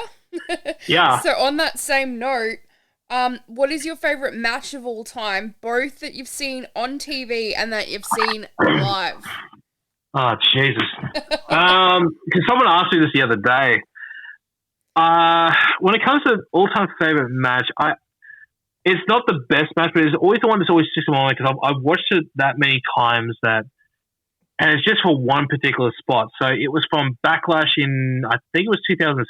It was Carlito versus Shelton Benjamin, and I think at the time he was still called Johnny Mercury. Johnny Nitro, yes. Johnny Nitro, They had a great series of matches, though, between those three guys in different versions of singles, and they actually had a handful of triple threats on a couple of shows, and dude, those matches were fucking awesome. No, but this particular match, I saw a couple of this. One thing I always remember. So Johnny is on the ground with Shelton, and he goes down and he goes back up. It looks like he's a wacky waving tube man, and then also he goes back down because Carlito hasn't got back to his spot yet, and then he's put his hand on Shelton, and he goes back up and does it again, and then Carlito goes from one rope to another and just springboards into both of them. But it's just the fact that Johnny was, he saw it. He's like, oh fuck, he hasn't got up to his spot yet, and he goes back down, and then waits, and then does it again. That just makes me laugh every single time. Probably one of the very few times though that you'll see Johnny miss a spot, because that dude is phenomenal. Yeah. Well, it wasn't Johnny that missed the spot. It was actually Carlito. He just took his time, I think. I actually told him that too, and he actually couldn't stop laughing when I told him. Like, out of all the matches, is that the one you always remember? Yep. Just because of that one bit. See, I had a really bad experience, unfortunately, when I met Carlito, but everyone else I know that's met him had a lovely experience, so I must have just caught him on a bad day. Yeah. hey, so that's not cool. Spit in his face. Spit in his face. Be careful, John might like that.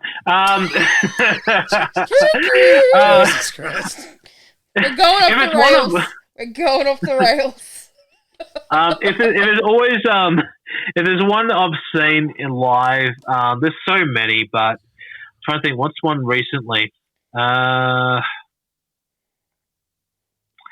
There's a couple, but I think one of the best matches I've ever seen is just because like there was so much emotion in it, and I don't like the fact that the crowd weren't into it at the start because because like for me it was just great all over, and I might be biased because I always wear their merch, I'm on their payroll as well, but when Chris Law took on Som at I think it was Never Your Wildest Dreams, I think, or Equalizer, I can't remember which one it was, simply because like having the rest of the boys sit there and just like freaking out, and Law and Som going back and forth with those chops.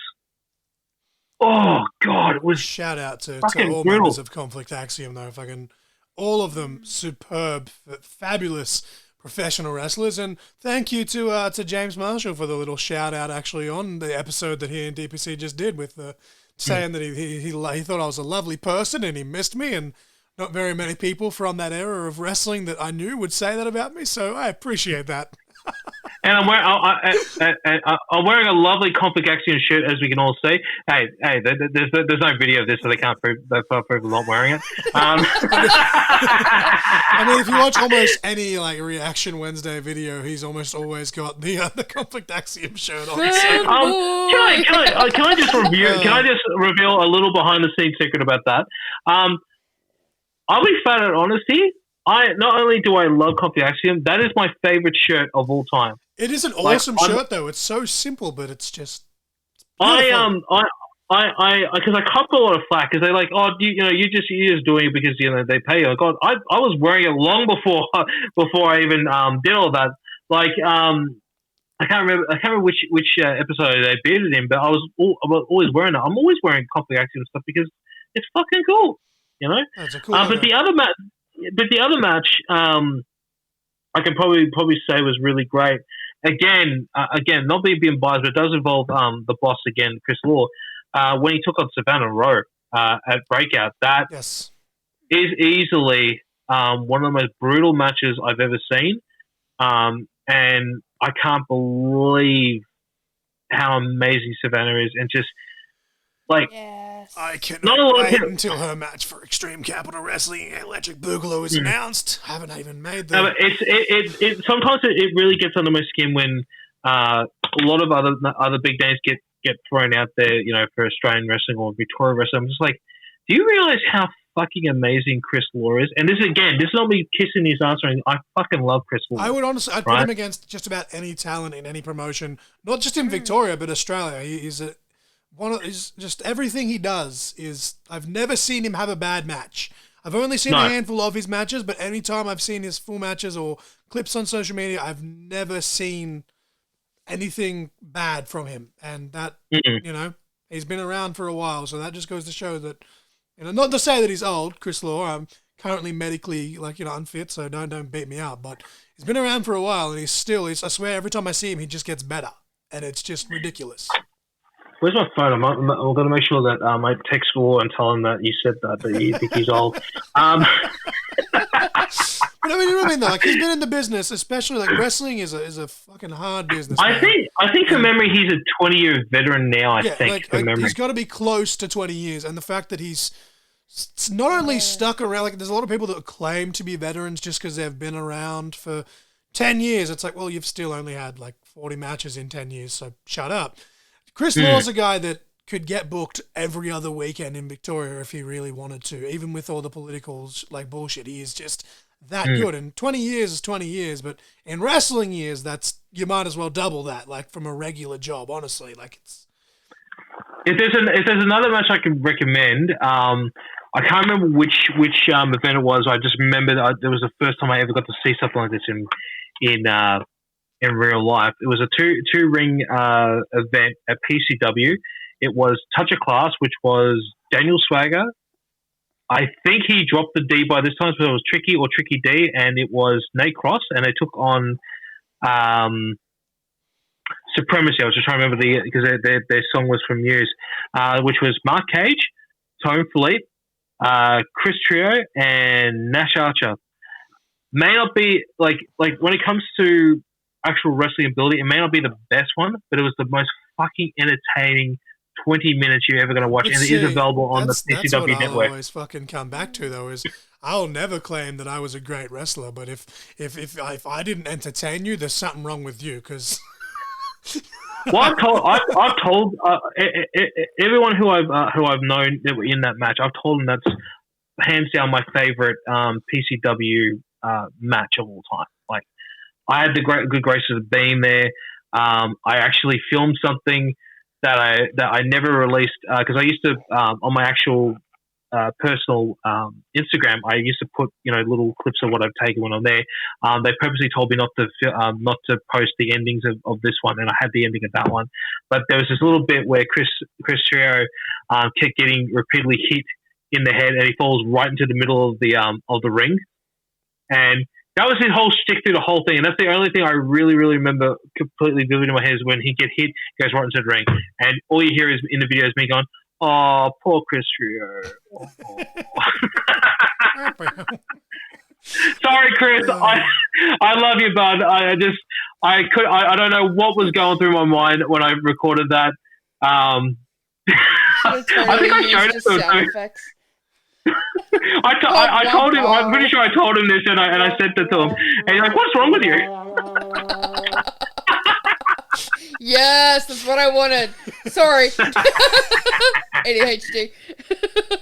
But as a bonus question, commentator to commentator, and I'll try and blast through these next couple of questions because I've had you for an hour and a half now, and I know you're very tired, so we'll try and blast through these next few questions. But what has been your favourite match thus far that you have got to call? Because you've only done a handful of events, but there has been some absolute fucking bangers in those handful of events. Dude, immediately, I've got the answer to that one, and not because I called it. It's just because of the fucking atmosphere of this one. It was the main event of not Headstrong, of Glorious Purpose, which featured 211, Cousin Ali, Chris Law, Billy Riot, Slade, not Slade. Will Walker, Kid Valiant. Who was the other one? There was one other person. All right, and Blake Curtis. All right. The atmosphere for Billy. Now, I've never seen Billy Riot live before. This is my first time. He had an amazing match with Slade. Absolutely fantastic. But didn't get the win. This whole match with everyone in it. All right. Everyone did their job well. Like, I'm so proud of all the boys for this match. But it's just the crowd reaction to Billy was phenomenal. I had goosebumps. Like, me and Bo were just looking at each other going, fuck, this crowd is just on fire for Billy, because just everyone's just going off about it. And absolutely amazing. But the piece of resistance was for the ending of this one. Obviously, Chris Law won. Was at the end of the show, Graham is going on, to saying, sending everyone home, and as you do. Fuck. Oh God, this is why I love Will Walker. Will Walker grabs the microphone from Graham, shouts into the microphone, "Shoes up if you hate Billy! Shoes up!" How the fuck does he do that with a straight face? I have no idea. That whole thing, that whole night, and that whole match we with did this touch on that on Reaction Wednesday. Yeah. You didn't hear what he said live because from you using music, you're semi-deaf in one ear, and you're just like, why is one? What did he say? And two, why is he holding his shoe in his hand? Well, if you watch it back, that's why, because he took his shoes off because he hates Billy. But I love Will Walker, the main character. Oh Will God, Walker. I love him. Used to be the sensational Will Walker, and I was like, fuck, because obviously my Instagram handle is Sensational LJ for reasons that never came to fruition, but I was like, God damn it, they're going to think I'm ripping off this kid. But if we were to, we always say on What If It's Cool, we got to stop, Reaction Wednesday, we got to stop fantasy booking and yada, yada, yada. But this is the second second last of the 5 official core questions. Mrs Crossfire does have one to throw in after that, but we'll fly through this. If we had a time machine or whatever else and we went back to when DPC was doing the boxing and the MMA, and you're like, fuck it, maybe I will start training. If you could wrestle anybody ever, who would it be, and what would the stipulation be? Easy. Taz. Oh, yes! Ooh. Now, not that. Then I'm not. And I said this when I interviewed Noel, who's a martial artist. Don't come and try and fight me, kids. I'm too old and I'm not that good. I'm old. I'm tired. I'm hurt. I work with fucking children. Continue. I'm sorry. CM Punk, was that you?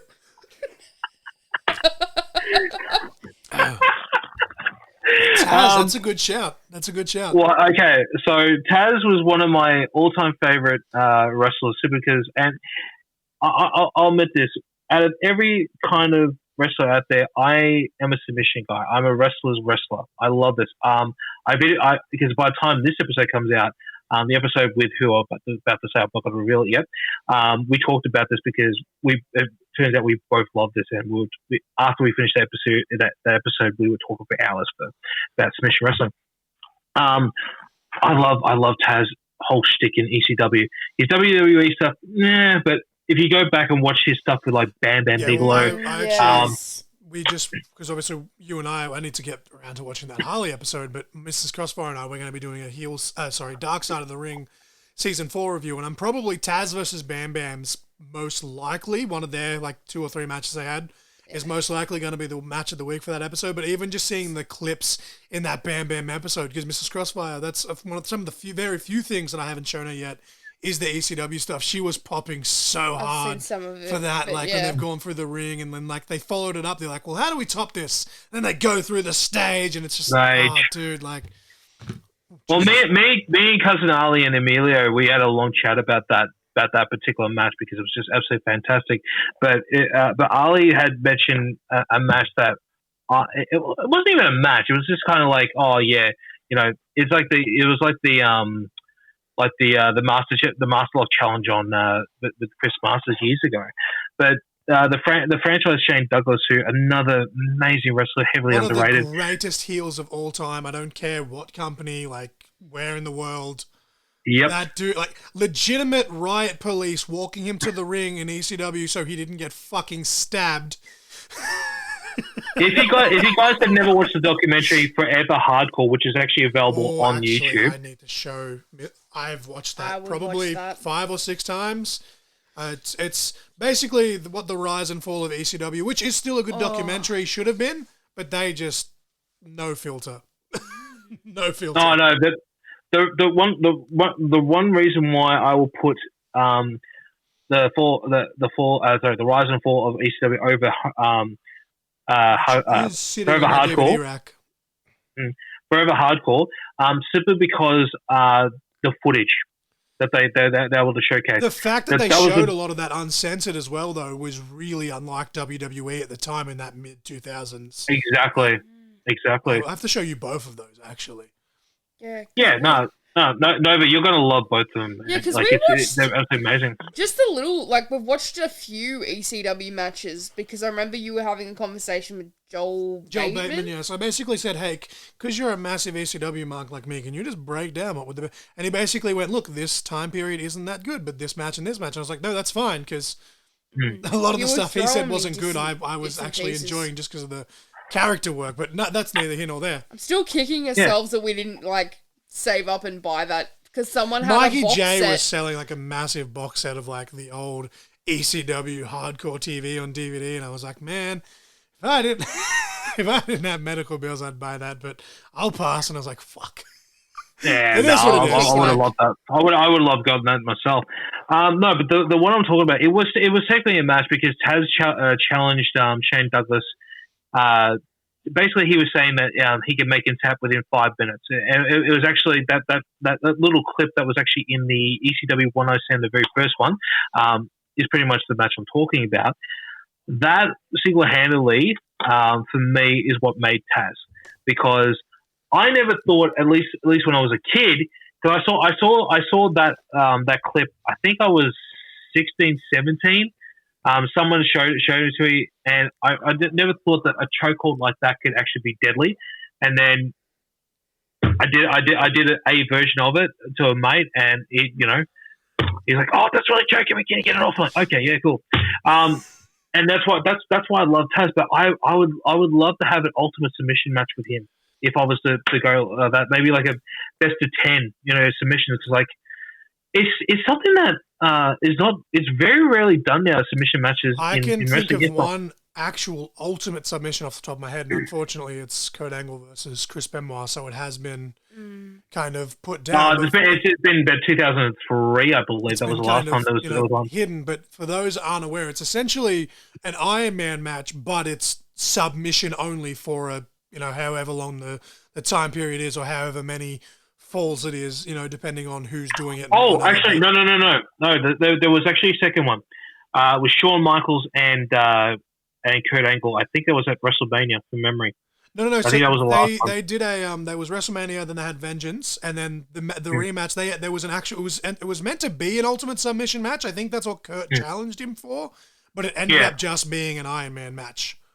Oh, okay, yeah. But there is a lot of submission like transitions and stuff in there because it's Kurt Angle. But there was an ultimate submission between Benoit and Angle, and if you can bring yourself to still watch a Chris Benoit match, we're not going to get into that on here, but as far as submission wrestling, you couldn't have picked two more perfect guys, especially in that era. Like it's a fucking technical masterpiece. Can I? I'm just going to give him a short plug because that people should be talking about this kid more often because he's fucking amazing. Owen Sweden. He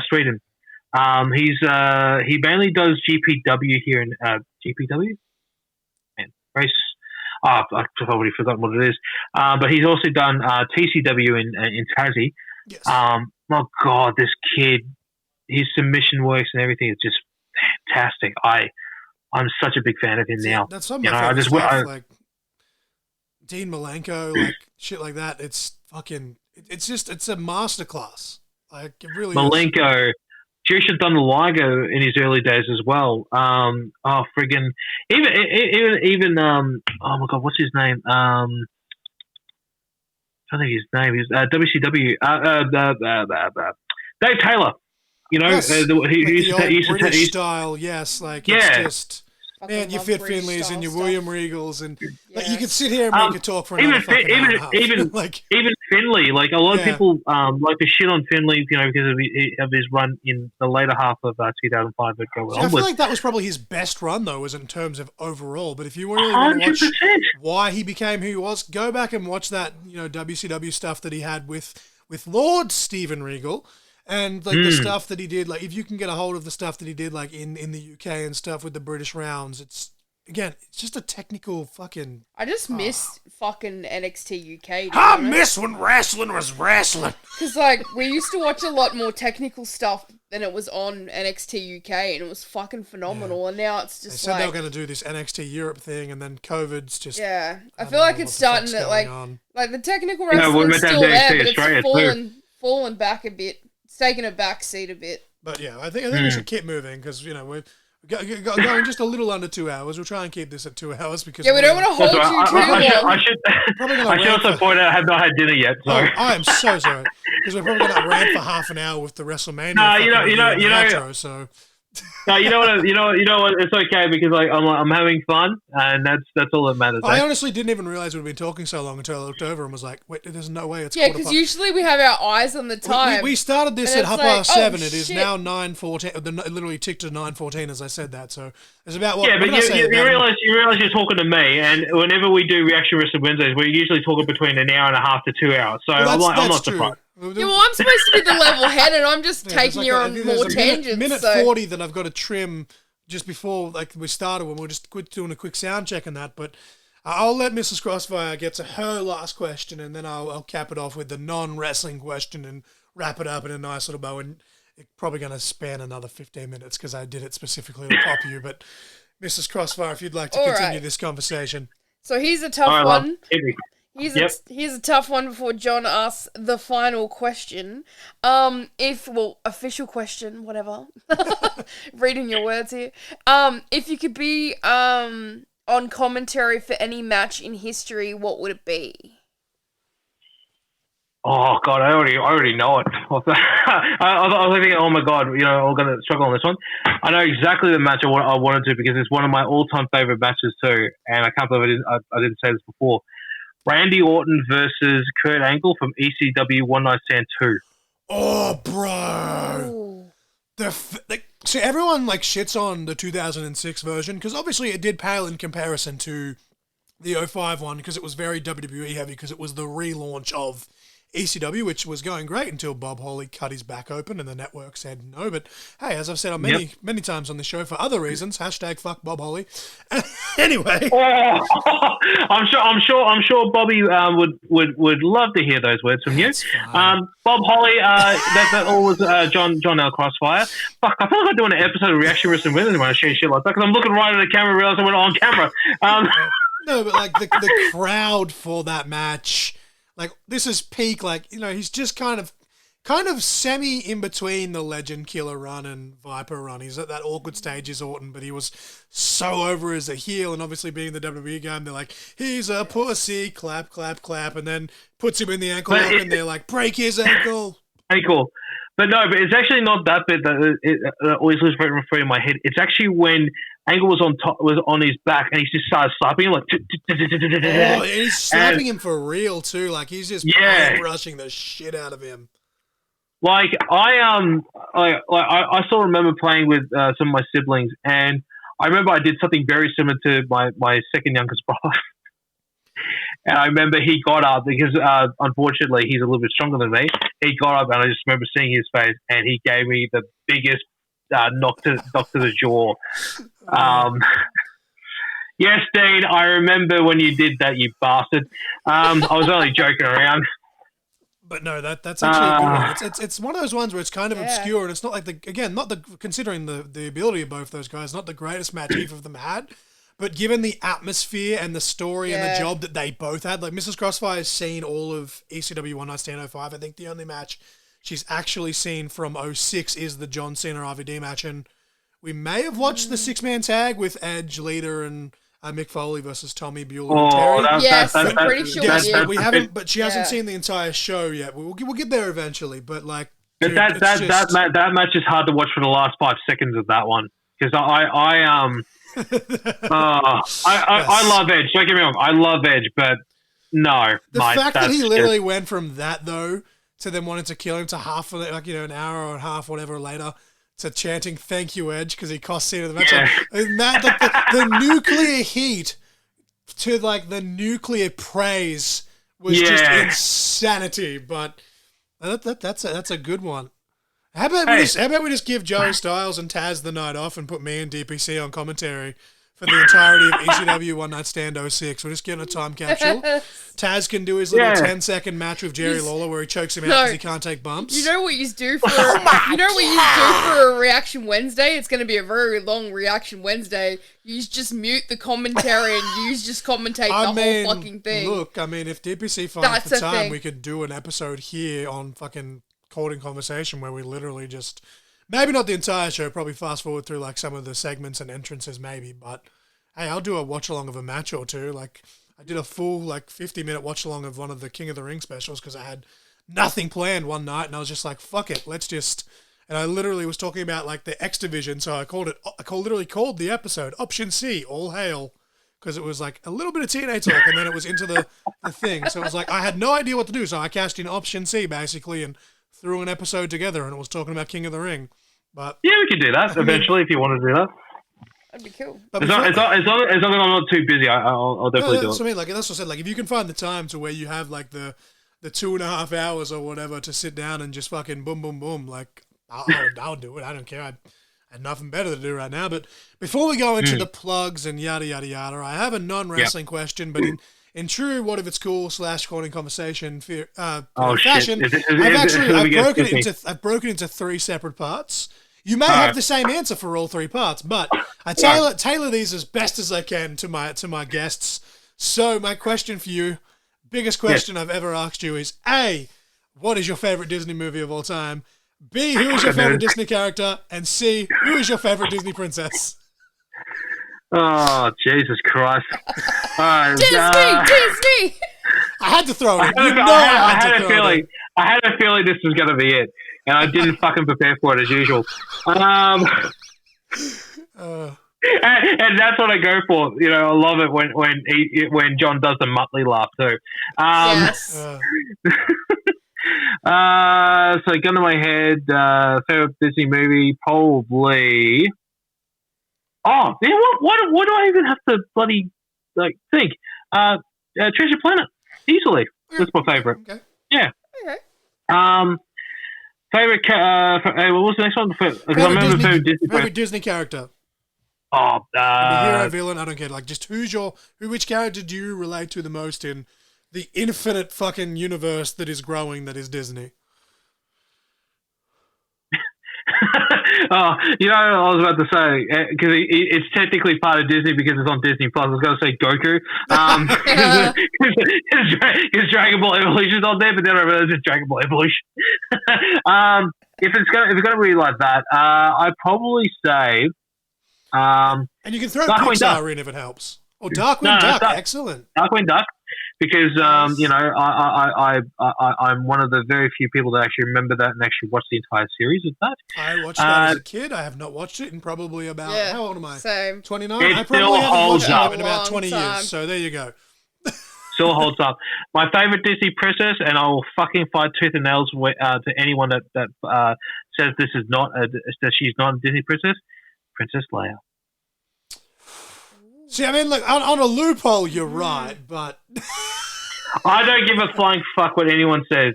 She is my favorite princess. So, like, if we're including that, I'd probably say I agree. But if we're talking about like the actual like Disney, like Walt Disney, or if we're gonna go with that one, for me it's Belle. But she's just hot. That's about it. Same thing with Jasmine. They're just hot. No. Who is actually my favorite for like animated wise? It's just because she's a bit of a smartass, but also like she's very cute in her ways, and especially when she tries to interact with Tarzan at the start. Jane. Yeah. Okay. That's actually that's one of my favorite movies of all time. Is again? Yeah. I'm just a child, and there's a lot of original OG animated Disney movies that they're literally up there in. Of all the great fucking cinema masterpiece, and credits to everyone that makes them, but man, like Tarzan it's amazing. Did I? Because I know I sent to you. Did you send it to your missus? That little clip of that song I sent you from Sammy J. I genuinely can't remember, to be honest. So the song starts with how's it go? It's like I grew up watching Disney. Yes, he did. Yes. You did. That's right. We did. We showed it live before we did the most recent reaction Wednesday, which dropped today. No. That's the song. I blame the Disney Channel for my love of white guys. No, this one is basically fuck you, Disney. Where's my genie? I dreamed of thinking I'll be a mermaid. Something like that. I haven't shown that one. Then you have to send me the link again. Actually, yes. I know, because you two would actually love that entire show, because the entire show is actually on YouTube. It's fucking hilarious. But where can we find you, DPC? Where can we find everything? What if it's cool? Yes. Do you have anything to plug that's coming up? This is dropping this Sunday as we record this. So anything that's coming up between. So if it's this Sunday, well, it's already passed, but I'll be doing commentary on both Energy 3 and All or Nothing at Alpha Pro Wrestling. Props for both of those posters, by the way. The Scarface inspired one, and then the main show having the Rick and Morty. I don't know who actually made those, because like they're absolutely amazing posters. Like I literally lost my shit when I saw the All or Nothing poster. I was like, oh my god, Rick and Morty, fuck yeah! And then when the Energy one came out, I was just like, oh my god, this is just like say hello to my little friend, my Balasso. So if it's What If It's Cool, you can pretty much find What If It's Cool on all socials. Just type in @What If It's Cool. My personal stuff, nah, you don't need to follow me on that. I just follow What If It's Cool. No, simply because I don't post any. So I'll make this short and sweet. I don't post anything anymore on my personal shit because unfortunately Not to go into too much details, but I just don't want to share my personal life anymore. I want to be very private with that. I will share stuff that happens with me and Bubs, but that's about it. I don't post anything anymore like that. And plus, I live a very boring life. I just do a little show called What If It's Cool. That's all I really do. You know?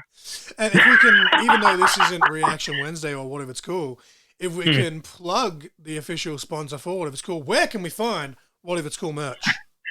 So if you want to get What If It's Cool merch, which I have given the logo to them. You can it only took 6 months. I was going to say 4 months, but Jesus, okay, even longer. It was. Oh my God, I'll never forget when. No, because the team there, they just went, fucking hell. Why did it take you 6 months to get this done? I'm like, well, unfortunately, I'm lazy.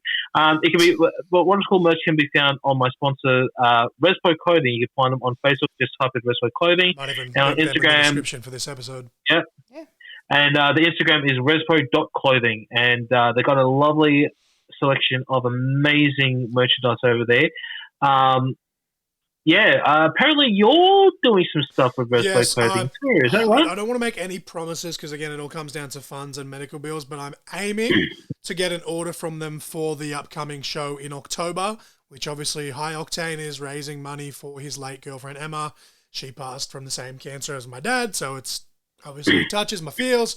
But yeah, I want to have, 30 to 40, maybe 50 shirts, depending on how much money I'm able to save between now and then, to put there, and then I'll be doing them, I've never actually had shirts at shows. I've got a couple of hats, which I only have 3 left of those, by the way, but I've done like shirts, hats, 8x10, stickers, shirts, stickers, hats, 8x10s. I've never had shirts, so for the first time ever, I'm going to have shirts, and because of the cause, I'm going to be, if I sell any, which I should, surely, 10% of all proceeds of those will be going to be donated directly to the charity on the night, because her parents will be there with the donation box and yada yada yada. But yeah, Respro Clothing has been nothing but kind to me, and hopefully going forward I can get other stuff made as well. But that's my goal for now. That's going to be my first thing that I go to them for. He's got a really cool shade of purple, so I was like, cool, still fits. I think it's lighter than the one that's on the Pro Wrestling store, but hey, maybe that's why you can go to the Pro Wrestling Tee store. If you want the dark purple, go there. If you want the light purple, come to a show and buy one, or hit up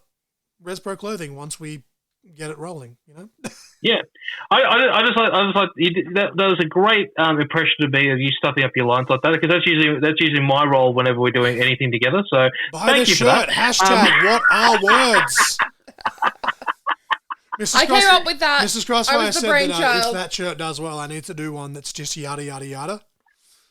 I never realized just how often I say that, and I'm like, fuck. I don't want one that goes shaka-laka-laka. But it's just, because when I'm describing stuff, in my head I can see it, especially when it comes to wrestling. It's like, well, they did this and that, and then it was like da-da-da, and yada, yada, yada, and I'm like, oh, shit. Now it's rent-free. You literally say that on nearly every episode. I've literally counted them, he's always like, yada, yada, yada.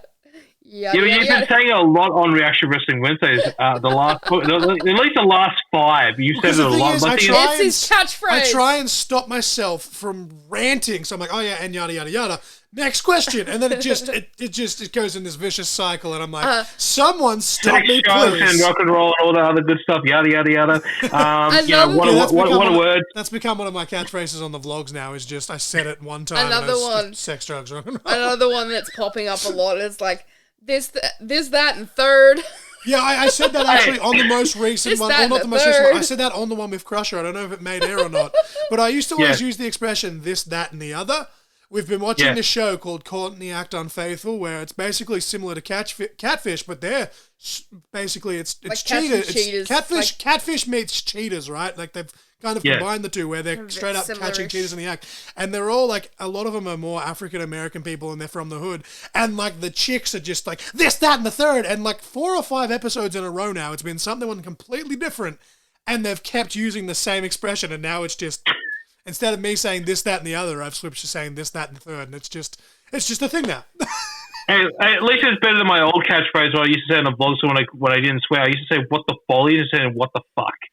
Well, maybe we should. We've got your socials. We've got the official question. Maybe I should just say one last thing just to turn the tables on you, and I actually didn't get to ask this on yours because I spoke too long. Surprise, surprise. This is a 2-hour conversation. But what do you, Daniel-Paul Crowe, what do you find cool that nobody else does? And alternatively, what is something that everyone finds cool that you think is lame? Okay, so the one thing I find cool that nobody else finds cool, caught in conversation. Hey! Thank you. That's us!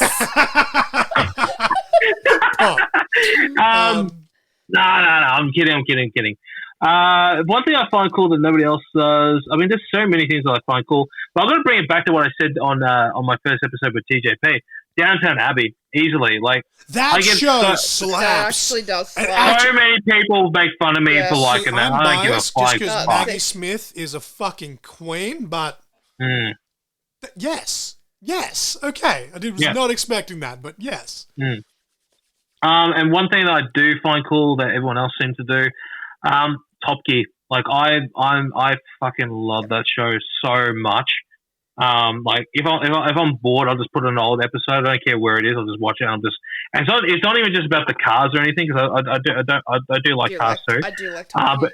When they have the guests on, though, the banter. Yes, the banter. Yes. And when they have like fucking like Sir Ian McKellen and them like doing like the crash course, and Michael Gambon did one, and I was just like, I think Rupert Grint did one. Like I'm just naming people from like Lord of the Rings and Harry Potter currently, but like they've all like just done them, and it's so good. There's one episode there's one episode of that's just stuck with me, and it was the Billy the Kid episode, and they're reenacting like Billy the Kid. That has always stuck with me. It's such a good episode. It's a shame that they obviously had to leave the BBC and went to Amazon, but like at least the Grand Tour is still a very, very great show. But unfortunately now they're I think they're pretty much retiring now, which sucks. Because obviously Clarkson's got his farm. Richard, he's actually got his own podcast now, which is actually really good. But James is doing all these travel shows. Like if you see our man May actually, in Japan, I've seen some of the ads for those where they're like on like a boat in the middle of the ocean. They're like, oh yeah, we're going to such and such place, and we're like, oh yeah, that looks cool, and we still haven't got around to checking it out. But apparently on that one, that was the first time May's ever been like completely angry. So I haven't watched the episode yet, but I know exactly where it is, and I can't wait to see that, because I think the ad came on like Foxtel or something while we were watching either Raw or SmackDown. I'm like, it's on binge. I need to get around to fucking watching it. But anyway, yeah. But no, I appreciate you jumping on, dude. And I feel so bad now that you said you haven't had dinner. So we'll wrap this up, and I'll. In saying that though, I'm taking these new protein shakes. Sorry, protein shakes. These like diabetic shakes that actually make you like less hungry. So I'm actually not hungry. I'm just like oh, it's 9:30. I probably should eat. I made spaghetti while wearing a white t-shirt, and you can all imagine how that turned out. So it's with one eye. It's not fun. Yeah, I made carrot sausages last night, and I wore the same white t-shirt. I washed it and was like, yeah, I got the stain out, and then wore the exact same t-shirt just because it was the one at the top of the pile, and was like, oh, I'm making spaghetti. Now I've got to get the stains out again. Oh, God. But no, I appreciate you for jumping on. I'm going to click stop on recording. So, we can talk for a little bit if you want, or you can let you go. But, ladies and gentlemen, that was Daniel-Paul Crowe. Stop record. Oh, I'm leaving this in. I'm pressing the button. It's not stopping.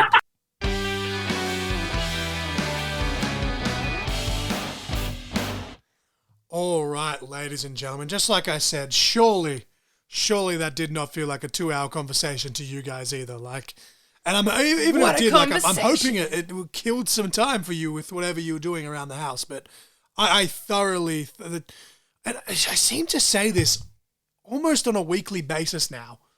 But that may be one of my favorite episodes yet. Like they just keep getting better and better. And I think as Mrs Crossfire starts to get more comfortable, like she even mentioned it in the conversation, like, oh, I meant to be here to rein this in, but I'm having such a good time. And I was like, yes, come to the dark side, my pretty.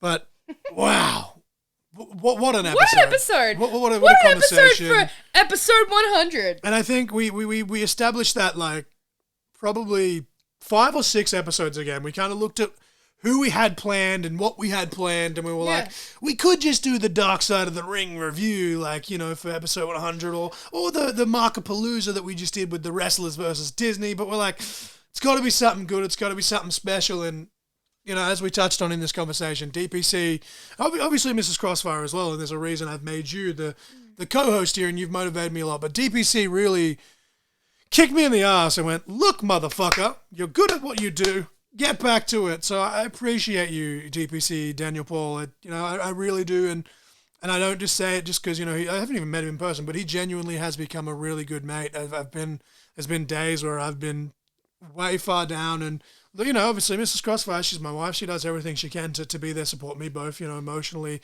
physically, whatever. But every time I'm down, DPC will message me and be like, hey, I'm here, brother. You need that, though. You need a bystander that's away from the situation. Man, I appreciate that. Yeah. I appreciate every fucking second of it. And same as Jeremiah Kingsley, who messaged me literally in the middle of that conversation. It was like some weird kind of ESP. Like, I know DPC, as he says, he's a very religious person. I'm not a religious person, but I'm a very, with my man without I'm a very spiritual person, and I feel like, hey, fucking, shout out JK, because he's the same. He's been through a lot. We talked about, cheap plug, but listen to his episode. Listen to the episode he did with DPC. It was 10 times better, and that's not even trying to be self-deprecating. It was just that he and DPC did a phenomenal job. The episode I did with JK was me just getting back into the groove of things, so unfortunately I wasn't really at my best, but no, I really enjoyed it, but love both those guys, and as I said, I've never even met them. Hopefully I'll meet them.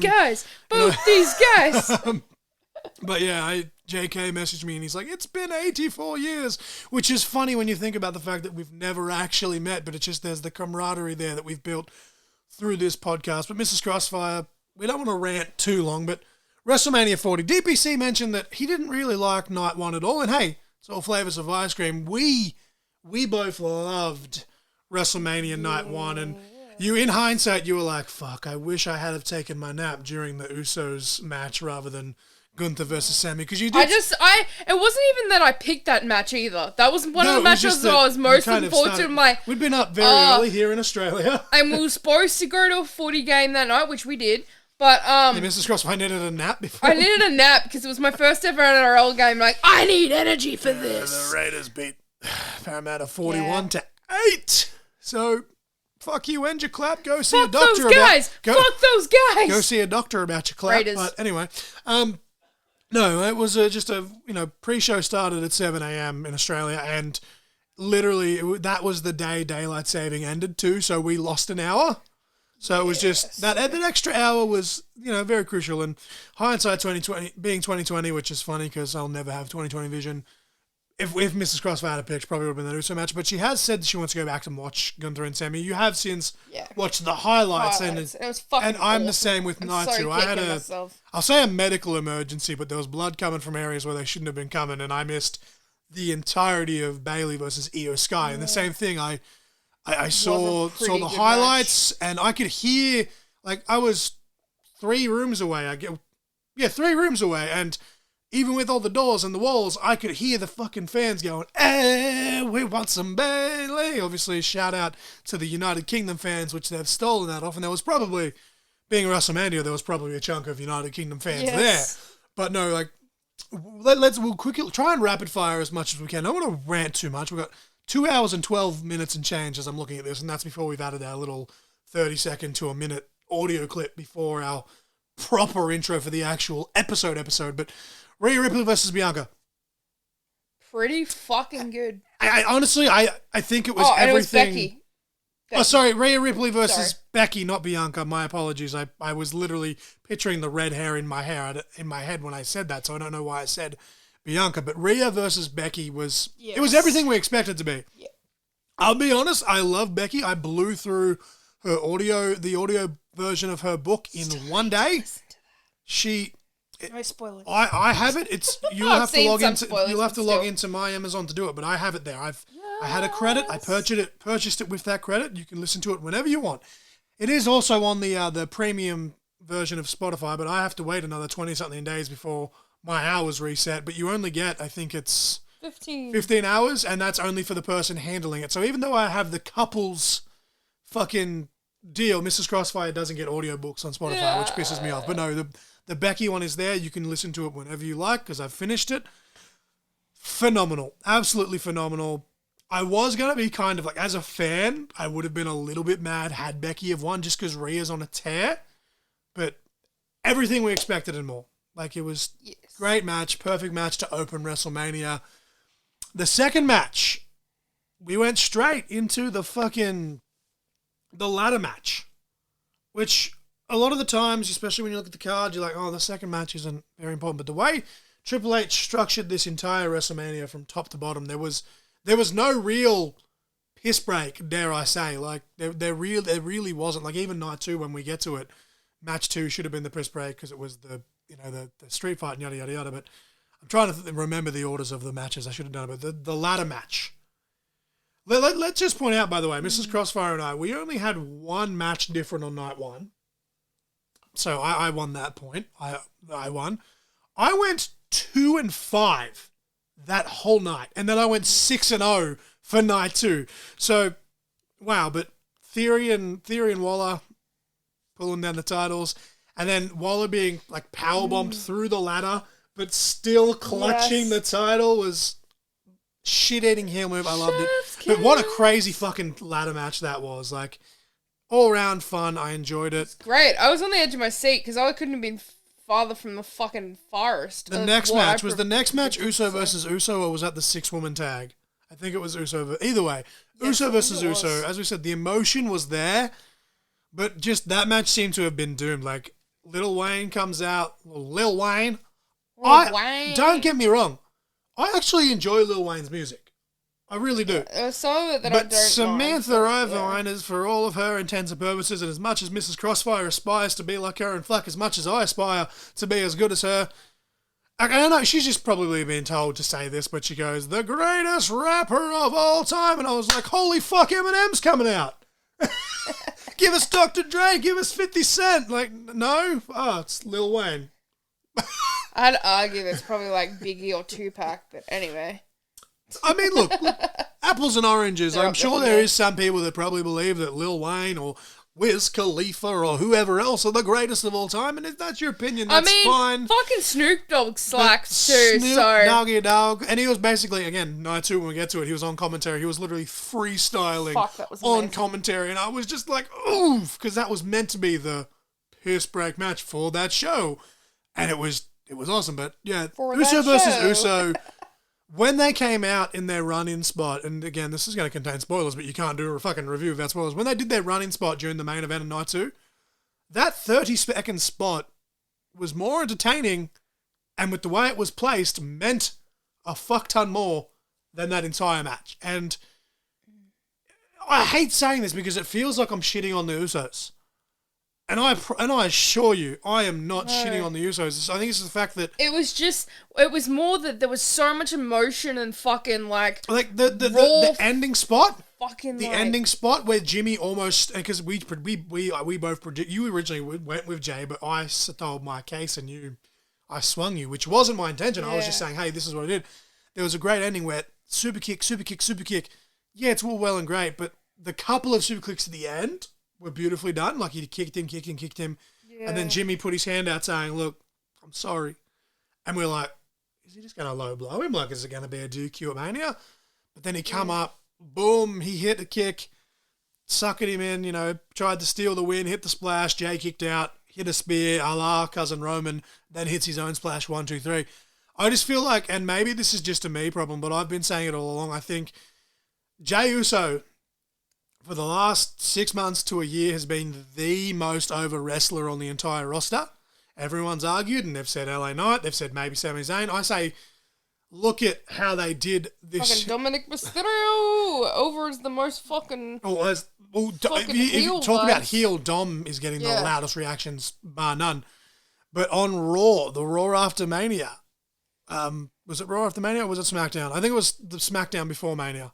Anyway, you had a back-to-back. It was SmackDown. You had a back-to-back segment. You had AJ and LA Knight. LA Knight was over and they were singing along, and literally the next person out is Jey Uso for his entrance.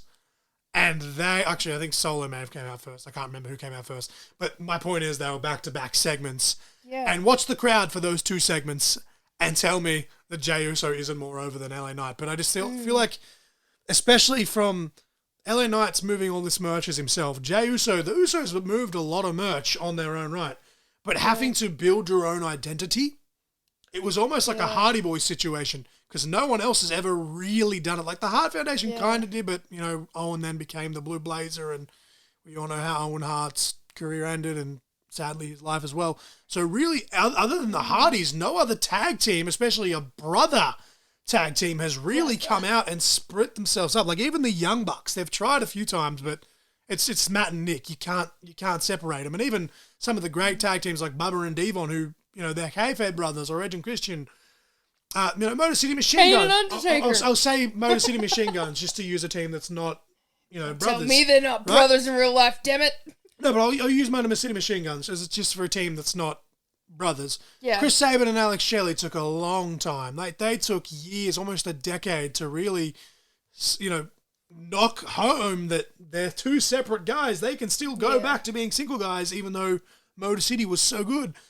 And like, there's been great tag teams like that. There's been a lot of them that have had the Marty Shawn syndrome, where one goes off and does the other. But no, like both the Usos have really become individuals. But for Jey Uso specifically, and Jimmy's still my personal favorite Uso, so maybe that's why I was biased in saying that I wanted him to win. But Jey has really done a great job of not only breaking from a tag team, but still becoming his own individual, on top of the fact that he's gotten more over than LA Knight, which is awesome. So like the atmosphere and everything was there, but I feel like at this point, because they have become separate, they need separate finishes. Like I know at one point one of them was doing the Tequila Sunrise submission. I can't remember off the top of my head which one it was, but I'm like, even do that, and then the other one does something different. Like it's nothing major, but it's just, I feel like, look, if I watch and maybe this is me being biased because it's apples and oranges. If I watched Matt and Nick Jackson against each other, and it was super kick after super kick, I'd probably actually enjoy it.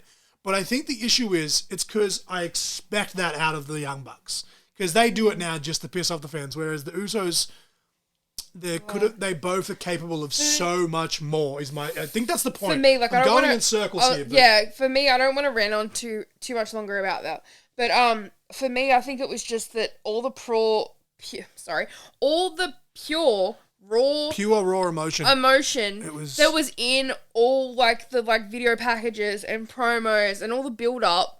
That video package was phenomenal. That's what I mean. Like, it was there, and then I was just like, I want that fucking psychology that is a building on, but it wasn't there. It became lackluster almost for me. Like I said as a joke. It sucked, and I think a lot of it's probably my fault too for getting so fucking excited and pumped for it. I said as a joke on my personal Facebook. Yeah. I was like, I blame Lil Wayne. That's the point I was trying to make before I went on the other end about rappers, right? But Lil Wayne, he kind of botched his lines a little bit. And before he could recover, whoever was doing sounds, Jey Uso's music cut. Like Lil Wayne was meant to be premiering his... he was meant to debut his new single at Yeah. Well, shout out to DPC, because he literally brought that to our attention too. Like you said, Lil Wayne, and then he's like, they might have been a bit caught off guard. Yeah, because he was literally meant to sing. Yeah. He literally said on Raw... He was debuting his new single was going to be played publicly worldwide on that stage before Jey Uso come out. And he kind of, and again, new song makes sense. But he kind of flubbed his lines a little bit. And before he could recover, whoever was in the truck just went, "Yahoo, damn sense." And then literally he's just following Jey Uso down the ramp going, "Put your hands up, yeah, put your hands up, yeah." And it's like that. In all seriousness, I was talking to High Octane about this. Shout out High Octane. He got a shout out in the actual episode, as you just heard. If you listen to the whole thing and you're still here for this review, hopefully we're not just talking to just the two of us back and forth. But we even said that maybe the Usos, and you just alluded to that, maybe they were thrown off, like you know. But I expected so much more, and man, I'm genuinely heartbroken that I didn't enjoy that match. And maybe it's like, oh, fucking poor me wrestling, but I could have been and should have been so much more, because they are both so much talented, not just as a tag team. They're arguably top 5 tag teams of all time, specifically just in WWE, maybe even top 3 if you're going just the WWE, but two talented individuals in their own merit, and this was really their chance to show that, and it just, man, like, what happened? But, and then the six woman tag, I'll be honest, to me, I'm not just saying this because it's women's wrestling. Like, please, as I said, Rhea versus Becky was amazing. I'm a huge fan of Bianca. I am a huge fan of Dakota Kai. And I'm somewhat of a fan of Kairi Sane. Like, Asuka's a supremely talented like wrestler, but I've just never really been big on a gimmick. Naomi, I don't vibe with her. It is what it is. And Jade Cargill, as I said, in AEW, you could see the potential there, but there was something holding her back. And we did it in the Rumble along, right? When she came out in the Rumble. And we're going to sound like WWE marks and this and that. But the way the WWE has presented her has shat over anything AEW did. And that's just how it is. She looked fantastic in this match. I personally think that they've just put more stock in her. That's what it is. I wasn't... that's what I'm trying to say, though. Like, I wasn't super invested in the match because it did seem kind of rushed. But in the predictions, we both said, and it was one of the ones where I didn't even need to sway you. We basically almost said it simultaneously that Jade's getting the pin. And unfortunately, Dakota's the one taking it. Yeah. And what happened? Exactly Boom, boom, boom. They got their shit in. They got a pop. Got some reactions. Good on them. Kairi Sane has heat with Mark Henry because she didn't get out of the ring quick enough. I'm a big fan of Mark Henry, but come on, dude. It's kind of good in a way that... Fuck. It's kind of good in a way that Dakota took the pin too, because I could see that leading to more stuff like that's how they exit her out. She becomes face with Bailey or something. There has been rumours that Asuka's dealing with... I didn't mean to cut you off, I'm sorry. There's been rumours that Asuka's been dealing with some sort of injury. We don't know the extent of that, so she took very limited bumps as it was. And obviously Asuka and Kairi are the current tag champs. So Piggy in the middle, and she's almost, despite the fact that Io was going into the match as the women's champion against Bailey on night 2, Dakota is almost kind of by proxy since kicking Bailey out. Dakota's almost by proxy the new leader. So it's a really big moment for the faces as well to say, hey, protect the tag champs, but also get a little comeuppance for the baby faces, Give Bianca Belair a moment, Asuka, give Jade Cargill her first WrestleMania moment in her first official proper match. Of course, her debut was in the Rumble, but in the first match that involves pins or submissions, this past week she had a singles match against Chelsea Green, which lasted like 20 seconds, and everyone was like, oh, the Rock cut time and this, and I'm like, do you really think it would have been anything else other than that? It would have been the exact same thing, but earlier in the show. Like, I guarantee you, Chelsea would have maybe got a slap or something in, and Jade just would have went bang. Yeah. Because Chelsea gets paid hundreds of thousands of dollars to play her role, and she plays it to fucking perfection. Yeah. But Gunther versus Sammy, I can't really talk too much about this because, as I said, I was a little sad that Gunther won, and I was adamant in the predictions that he had to fucking relinquish it and he had to vacate it, but busting out the old El Generico top rope, Brainbuster! And the fact that Cole screamed it like a super indie fucking commentator, like an Excalibur or a Steve Corino or a Kevin Kelly or someone would have, Nigel McGuinness even, it just... And there was the thing is, there were so many finisher kickouts though around WrestleMania that didn't need it. With Gunther and that, it made sense because it's Gunther, right? Sammy took all these power bombs and his wife's front row, and she's literally she was ready to square up with Gunther. Yeah. Because Gunther hit a couple of splashes off the top rope and could have pinned Sammy, and maybe they can use that. So, hey, Gunther got too cocky because Gunther has always been very straight-faced, but this match, he was laughing, he was smiling. That was his downfall, right? And he was laughing in Sammy's wife's face, and she literally did the throat cut gesture, and she's like, "It's over for you." And I was like, "Damn, Sammy's wife, Katya's about to fuck Gunther up." It was beautiful. The top rope brainbuster, the 2 haluva kicks in a row that followed. Sammy literally just collapsing into the pin. 1, 2, 3. Pop. I mean, it was day 666. I mean. You can't argue with that. That's a decent... The devil made him lose. Or, when Chad Gable turns on Sammy in Montreal this coming week, which I feel he will, it'll be like the devil made me do it. But no, fantastic match. Probably, so my favourite match of this entire weekend was the match we're about to talk about, was the tag match. But I think from bell to bell in terms of pure wrestling and this and that, to me, Sammy and Gunther was the match of the weekend in terms of match quality, whatever the fuck that means, work rate, whatever. But as a pure fan, this next match, the main event, Rock and Roman, Seth and Cody, this to me, there was already people saying that it went too long or it started too slow because Lord forbid wrestlers pace themselves and tell a fucking story. Anyway, this... I think some of the excitement from some of the surprises on night 2 popped it, but as an overall whole... this tag match.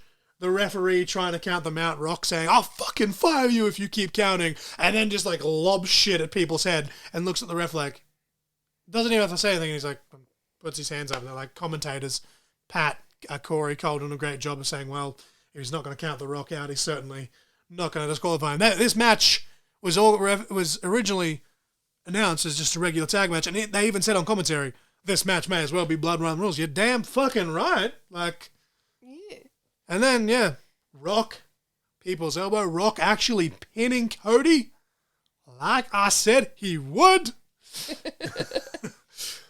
People getting mad, saying that it's stupid and it's predictable because now we know that Cody's going to win. Hey, made the moment of Cody actually winning the next night even bigger. Yeah. Like, that's the whole point. But night one, what's your thought? Yeah, I thought it was pretty good.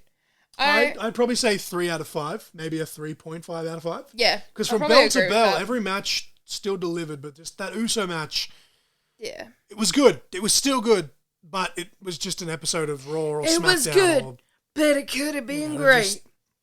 Like, I don't really like dealing with star ratings, but I feel like with this kind of stuff, it's like, no. Overall, I think your phone just buzzed and it got picked up on the microphone. I don't mean to. We do live near the RAF base, but no, that's not an airplane flying over the house. It's just, I got to keep my phone near me when I have my notes. So Yes, that's fine. But I think overall, if I was to go both nights, and obviously it sounds silly because we haven't done night 2 yet, but while we're talking about it, overall, I'd say probably 4 out of 5 for the entire 2 nights. Yeah. Because I'd literally say that it was a 4.5 out of 5 for night 2. And that's, people are going to say, okay, on Mark. average, it's a 4. But then people will yell at me. I always yell at Dave Meltzer for saying it's a 4.75. Just give it the 5. No, I think 4.25 for night 2 I'd give it. So, yeah. But no, I think a greater. But match 1 for night 2, Seth and Drew. And this is where I wish, even more that there wasn't more finisher kickouts the night before, because there were so many in this match. Yeah. But it made all the sense in the world. Maybe the very last Claymore kick out was like, oh, okay, maybe that's one too many. Yeah. But dude, like, these dudes, Seth really selling that he'd been fucking destroyed from the night before. Drew really playing on that, but Seth just not dying. Drew winning. I literally jumped out of my chair. I screamed. That's what I wanted. And then he goes over and he just had to get in CM Punk's face. And CM Punk's like, why are you looking at me? This is your moment. He robbed himself of the moment. And then CM Punk fucking hits him with the brace. Damien, the moment the Judgment Day's music hit, I literally started pacing the lounge room. And Mrs. Crossfire can fucking clarify that. I was like, please don't let this fail. Please don't let this fail. Please, please, please, please, please. When Priest lifted him up for that South of Heaven, 1, 2, 3, we both simultaneously went, yes! And then there was that little moment, him and Rhea holding up their respective titles on the stage with the rest of the Judgment Day. Because in hindsight, we both said, we predicted them keeping the tag titles and potentially bringing them up. But I'm like, the moment they lost the tag titles, we were like, he has to cash in tomorrow. Yeah. And again, I and predicted... Rhea even kind of alluded to it a little bit in the press conference. Yeah. Well, because on Raw, she said, Priest said to her, like, I've got plans. And she's like, you going to tell me? And he's like, nah, I'll tell you when the time's right. Yeah. And then the second match, this is where it should have been, I guess, the piss break for night 2. And again, I say this with all respect because I'm a huge fan of Bobby Lashley. I'm a massive fan of the Street Profits. I don't mind the Authors of Pain and Scarlet. Paul Ellering's fucking awesome because he managed the Road Warriors and then Karrion Kross, whatever. But this feud, it's just kind of dragged on. It really favoured the heels. It hasn't really had much of a build, and then all of a sudden, out of nowhere, they just cost the Street Profits their shot at being in the tag title ladder match. It's like, okay, 6-way Philly street fight. And I was like, cool, like they're going to appease the ECW fans. There's going to be chairs, tables, kendo sticks, whatever. They took it one step further. They put Snoop Dogg on commentary. They made Bubba Ray Dudley the special guest referee. And it was just fun. From start to finish, it was so fun. And even at the end, when they tried to put Cross on the table and it was gimmicked a little bit too well and it collapsed, Bobby Lashley, being the professional that he was, literally throws the kendo sticks at the Street Profits and say, hey, keep beating him. And then and look, to Karrion Kross's credit, considering this wasn't planned, this wasn't scripted, for about 30 odd seconds, he's getting wailed on with kendo sticks, completely unplanned, while Bobby Lashley goes and grabs another table to set up. Because, like, you can't just stand there. Like, you've got to sell it, so they're just keeping him down, just beating the shit out of him. All I can say to him, like, this is going to sound super smart-ass of me, but I just want NXT Karrion Kross, like NXT Gold Karrion Kross back. Yeah, like, and I think that's all the issue. I fucking want. And, like, people like, oh, it's So Adam Cole's mocking fault me, because he buried him in this. It's like, but it's true though. Without the girl, without the smoke show, he's nothing. He is a decent promo. He's a decent promo, and he can work. He can work. There's no doubt about that. But there is hundreds, thousands, maybe even 100,000. I don't know. There's that many fucking promotions in the world, but there is thousands of great workers out there. Exactly. Like, and it's just he does nothing for me. You gotta take it to that next level. You know when I most enjoyed Karrion Kross? Yeah. When he was a bodyguard in Impact. Oh, right, okay. And people are going to shit on me for that. I haven't seen him as a bodyguard. They're like, oh, well, he deserves more than that. No. Sorry. But that's all I've ever seen him as, and that's just me. Like, I'm not saying that he's not talented. I'm not saying that he can't wrestle this or that. His promos are phenomenal. The promo he did on the pre-show was great. The promo he did for the digital YouTube channel was great. It was awesome. Fucking awesome. Like, just a great match. You know, I know my mate Sean in Canada, shout out, he's a huge fan of Karrion Kross, but I just feel like there's something missing. And I was like, maybe Paul Ellering can make him interesting. And all so far, all it's done is piss me off because Authors of Pain are just doing Kross's bidding. And I'm like, no, can't we just have Authors of Pain with Paul Ellering as a tag team? Like, doing their thing and in the actual tag division? Like, again, nothing on Kross. It's not personal. I don't hate the guy. I don't vibe with him. I'm sorry. And as you say, NXT Kross was fucking awesome. Yeah. And it could have been... We fucking popped so much. Like, there was that tick-tock. And it's like, who the fuck is it? And you're like, I think it's Vince's fault because he put him in the gimp suit, but it was meant to be a gladiator suit and this and that. I'm like, no. He went to the main roster. He had a shot. Yeah, he probably shouldn't have lost in 3 minutes, I'll give you that. But who did he lose to? Jeff Hardy. If you can't lose to Jeff Hardy and not get a fucking boo-boo face, treated me bad, fuck off. Jeff Hardy is a perfect example of the Hardy Boys could go in the Hall of Fame as a tag team tomorrow. Yeah. But tell me that Matt and Jeff couldn't go in as singles competitors. Especially if you look at the kayfabe accolades, Jeff has that little bit more. Jeff Hardy is a surefire Hall of Famer. Oh, but he lost to Jeff Hardy. They're burying you lost to the old guys. And I guarantee if he had have come out and squashed Jeff Hardy in 3 minutes, it would have been WWE is mistreating their legends. Like, just, ugh. Yeah. Moving on, it was a fun match. Sorry about the rant. No, but I cop this every week, yeah. though. Like, I don't hate Kross, and I don't know why people... I'm just like, look, it's I'm the not same, a fan. It's the same with...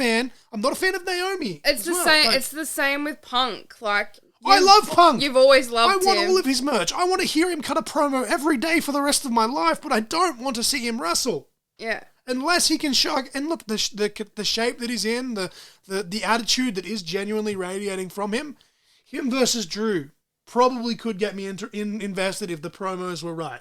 Yeah. Him versus Seth, if the promos are right. And the way they're going, yeah, fuck. Give me Seth Rollins versus Punk. For me, I love a good promo, but the memes between Punk and Drew, the banter. They get me in. And look, the fucking banter's getting me in. KO is another one. The charisma. There was rumours of possibly having CM Punk versus KO, and I'm like, I don't know how you get there, but you could always go CM Punk versus Sammy in the process, because him and KO best friend. Like, there are matches that I'm like, kind of pique my interest, but it all depends on how they put to it. But the only match at this point in time that I want to see, that I would pay physical money to see CM Punk in, is Punk versus Austin. And we all know that it's well gone, it's past, it's never going to happen. I mean, they say never in wrestling, so maybe if I say it's never going to happen, I'll be wrong and it'll happen. But this is jumping a bit far ahead, but The Undertaker came back, so... Yeah.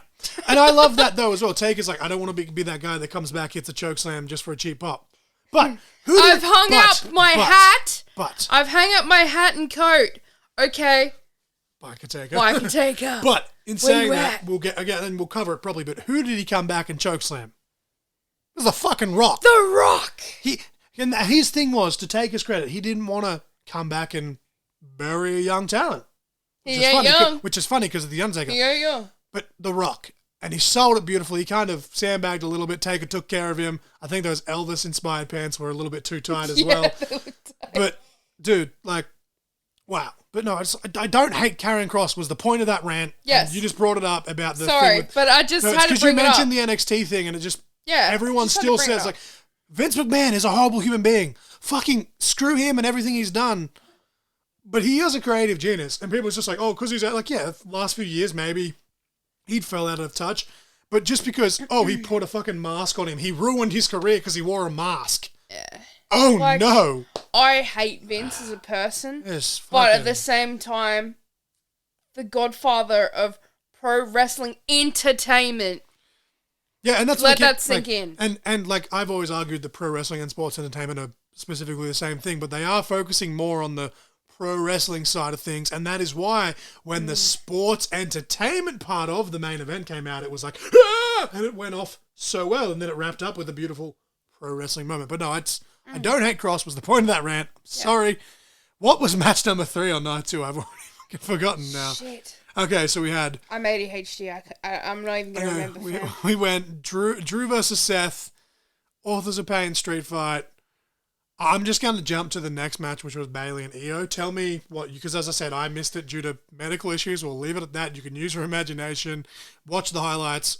Looked awesome from what I saw. I could hear the fans through the whole match, though. It was awesome.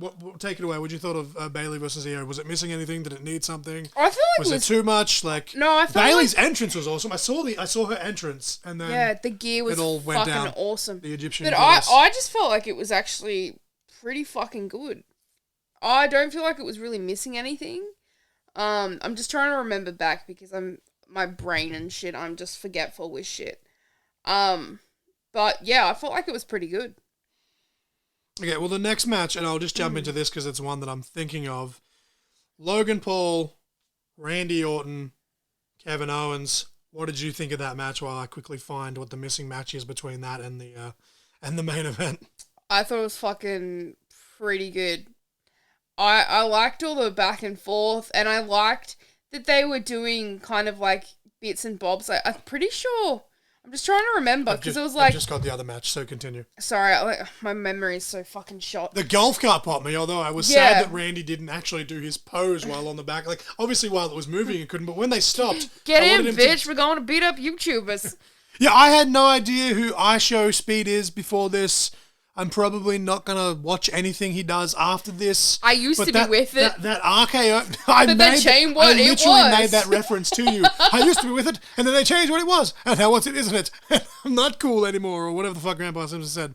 But like the RKO, Randy obviously protected him tenfold, but that dude's RKO on the table of all things, solid, man. Yeah, like 10 out of 10. You could not fault it. This is where you were, right? Because I said fucking up and down Logan Paul's going to pin Orton. I was like, he's pinned KO, but I think we may be getting Orton and that's what I said. Logan in France at Backlash. And that's what I said. I said it will start to die down now with him in KO.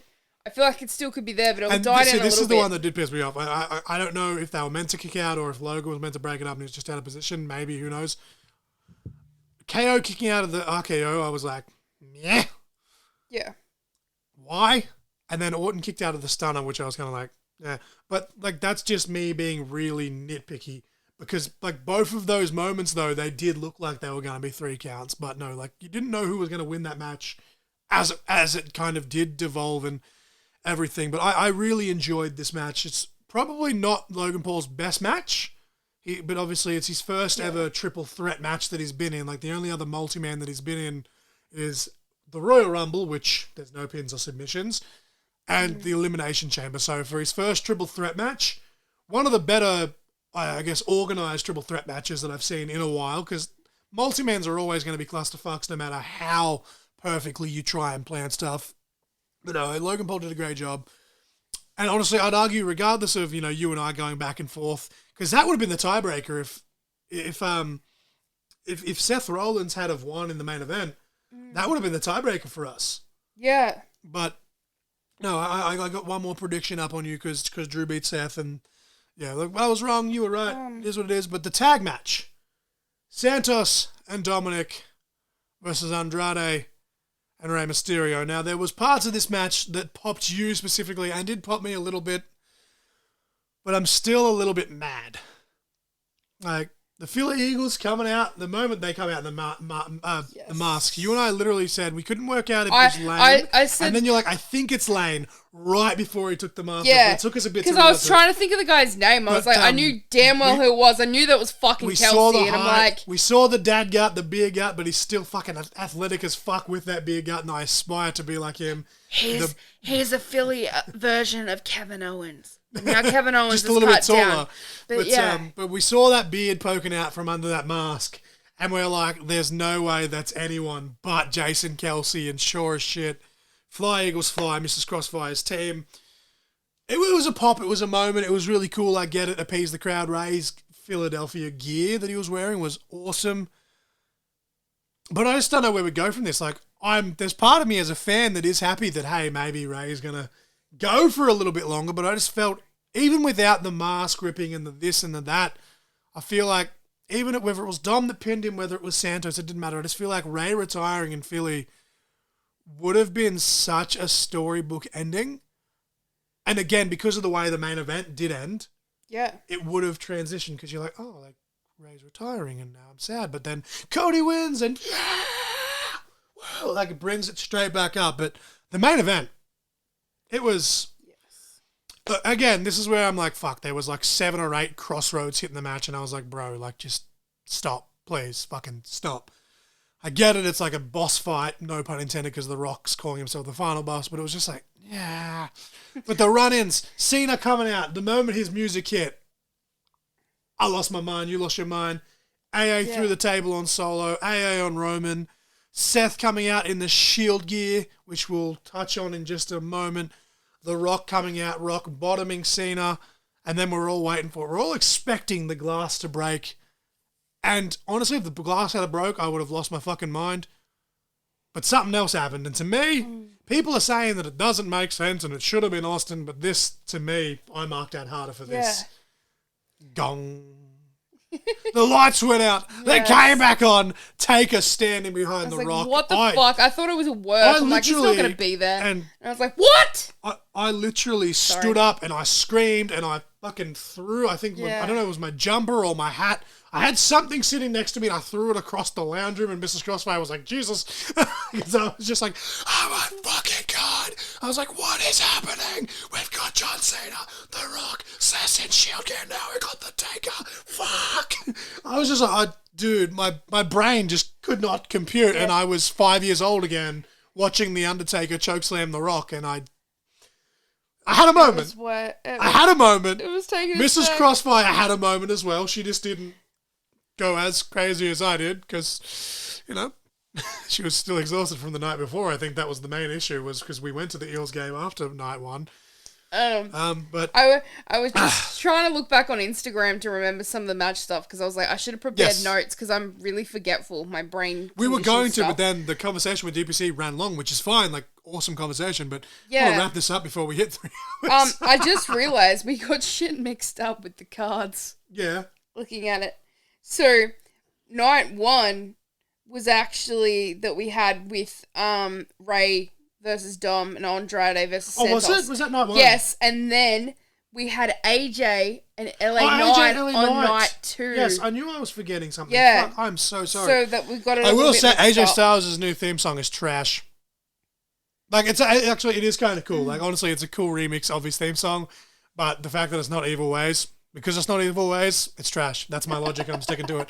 But no, look, they had a solid match. LA Knight got the win as expected. That was just a match that happened. Yeah. Like, as much as like as I said, AJ is one of my all-time faves. He's currently in the, as we were saying every time, but Kevin Owens is coming up on his heels. But no, it was a big moment. Yeah. For me, I feel like... That's right, because Ray and Dom was before the tag, wasn't it? Yeah. Yes. Okay. It was still a really good match, but for me, I kind of felt like it was like Jay and... Yeah.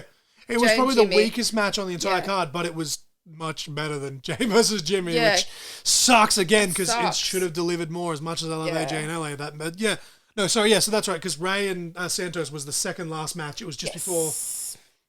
Yeah, I had to look back up just because I was like, Oh no, trying to wasn't Sammy remember what versus Gunther happened. the second last match? I think Ray was the third match or the fourth match. I'm getting so Yeah, confused. I think I so. think it was in the same place Yeah. actually as AJ and LA Knight. I really on the should night have too, took notes because I'm anyway, just a bit forgetful whatever. with stuff at the We moment. know what we're but- talking about. Yeah. But no, moving on, the main event, yeah, like I just think there was way too many crossroads.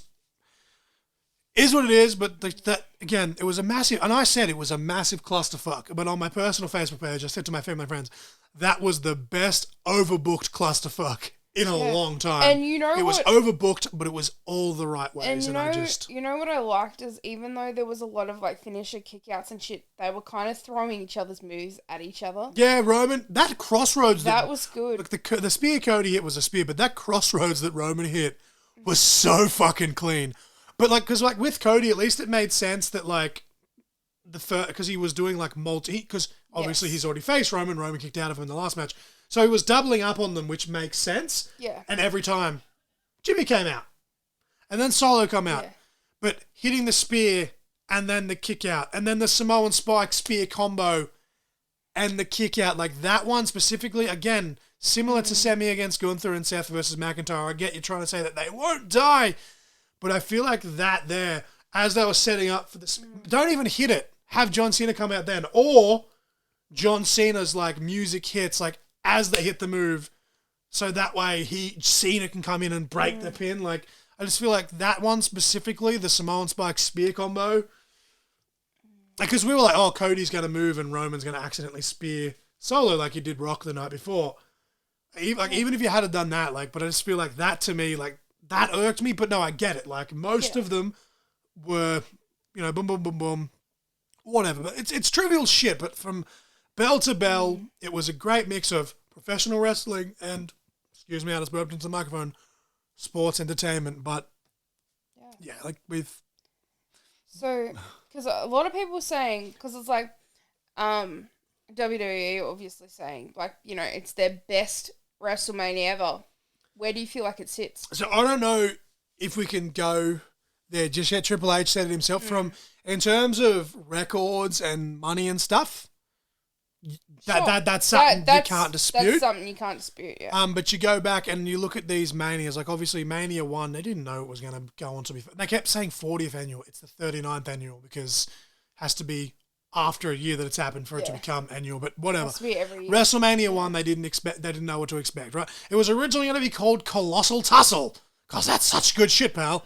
And then Howard Finkel says, well, Hulk is Hulkamania, so why don't we just call it WrestleMania? Thank you, Howard Finkel, because by genius. God. And then obviously WrestleMania 10, right? Just gotta do like the milestone ones. You go for WrestleMania 1, WrestleMania 10, it's not fondly remembered, but you got Brett versus Owen in the opener, Razor versus Shawn in the ladder match. It's in Madison Square Garden. You fast forward. Gives you fucking chills. WrestleMania 20, right? It's tainted. It's tainted. And someone we mentioned in the conversation with DPC, that show ends. Eddie Guerrero and Chris Benoit holding the world title, holding the WWE title. They're hugging. There's the confetti. I'm literally getting fucking emotional thinking about it. That, to me, is the single greatest WrestleMania moment still. And that's me as an Eddie Guerrero fan, so maybe I'm biased, but It's there's your just nostalgia.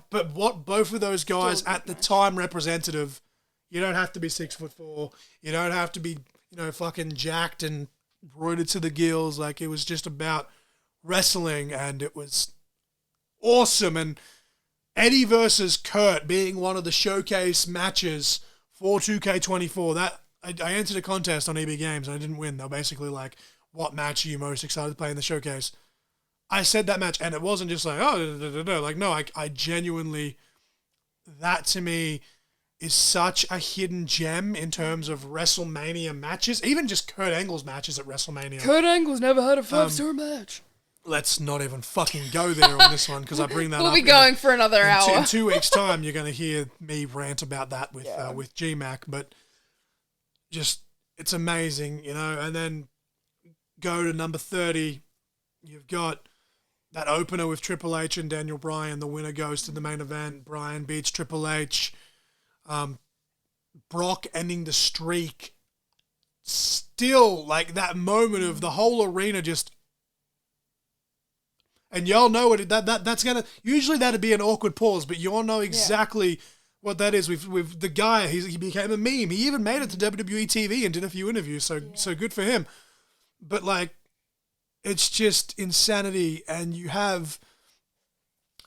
even before that pay-per-view opened with Rock, Hogan, and Austin in the ring. Like a 10-minute, 15-minute set. I could go back and I've watched that so many times. I might even watch that after I do this now just because, like, goosebumps. And then obviously the main event, Batista, Randy Orton, Daniel Bryan. I've ranted to no end about how Batista should have been a surprise in the 2014 Rumble because I guarantee he would have been cheered over than booed. But the moment they're like, he's coming back, it's like, we know where this is going.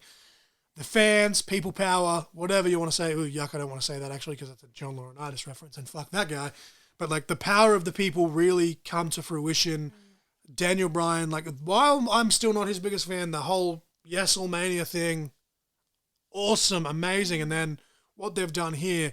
But even some of the more, like, 32 gets a really bad rap. But to me, that's actually one of my favorite Manias. I enjoyed it start to finish. You had The Rock face-to-face with Bray Wyatt, and Bray was injured, and Luke Harper was injured, so he beats Eric Rowan in 6 seconds. John Cena and The Rock team up to fight off the Wyatt family. It's a really cool moment after the trilogy of matches that they'd had a handful of years ago, which is why it meant so much even more when they had that little face-off, and everyone's like, oh, they're teasing a third match. Please don't. I love Cena. I love Rock. Don't even... No. It's pretty crazy to think about, but I could probably nearly count on one hand how many WrestleManias I've actually seen. Yeah, because you didn't really start watching them live in full. Like, you've seen so many matches here and there. Yeah, but pay-per-views? But WrestleMania 28 as a whole is a really good one. People love it. I really need to, like, WrestleMania 29 was kind of so-so.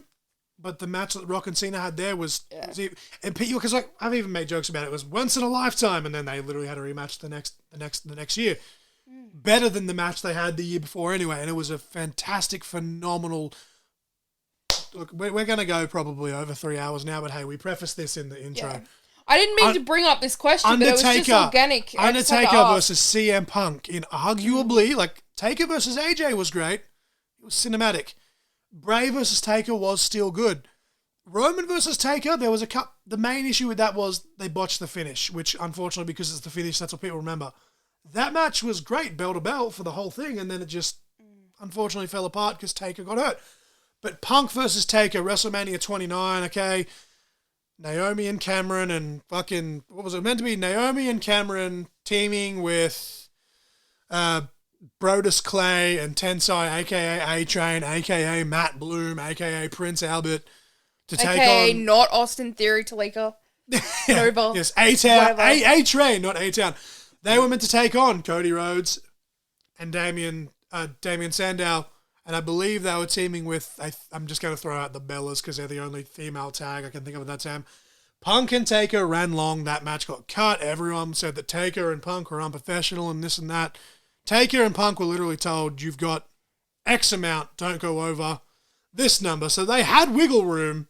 Unfortunately, that tag match fell within the wiggle room and they went, that's arguably Taker's last good match at WrestleMania. And one of the better ones all up, which is crazy considering the stage of Taker's career was in. But that even feeds into going back to WrestleMania 40. Cody Rhodes went from being Stardust. Cody Rhodes went from having his match at WrestleMania cut to now. I know people say that night one doesn't count as being the main event. That tag match could have main evented any WrestleMania ever. So now he was Stardust. He had his match at WrestleMania 29 cut. 10 years later, last year, main events against Roman.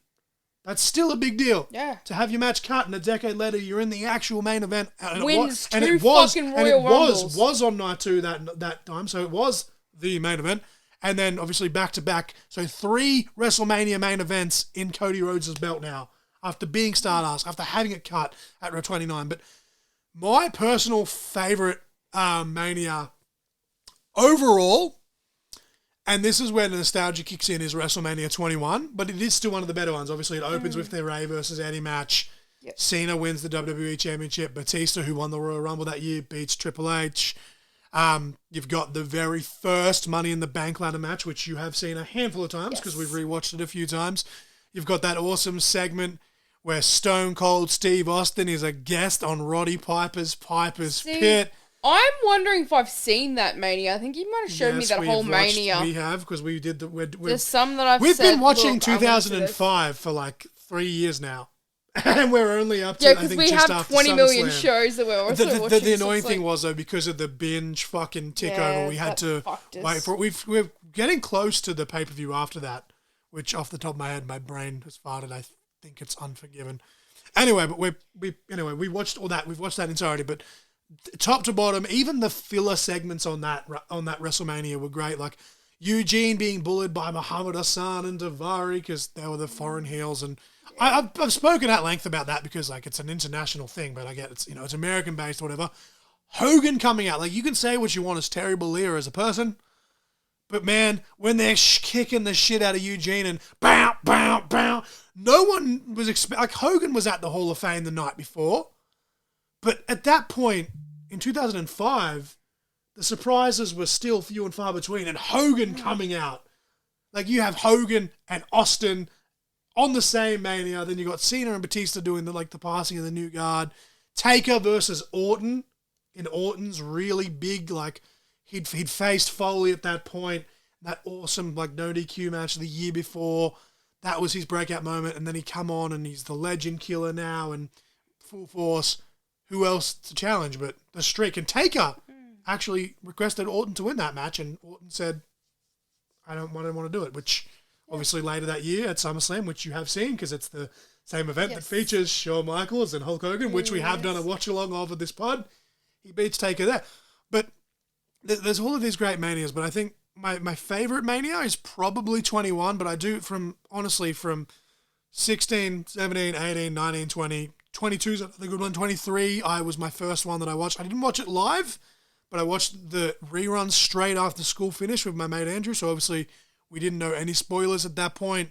It was just like watching it live, and we had pizza. And I mean, look, there's Kane versus the Great Khali on that match, on that card, which is, the Great Khali is the Great Khali, but I still respect the dude and everything he's done for wrestling. But Batista versus Taker on that card, again, Taker said, "Hey, Batista's Batista. If you want him to end the streak," Batista went, "Brother, the belt's yours." Like main event for that, Shawn Michaels and Cena, like.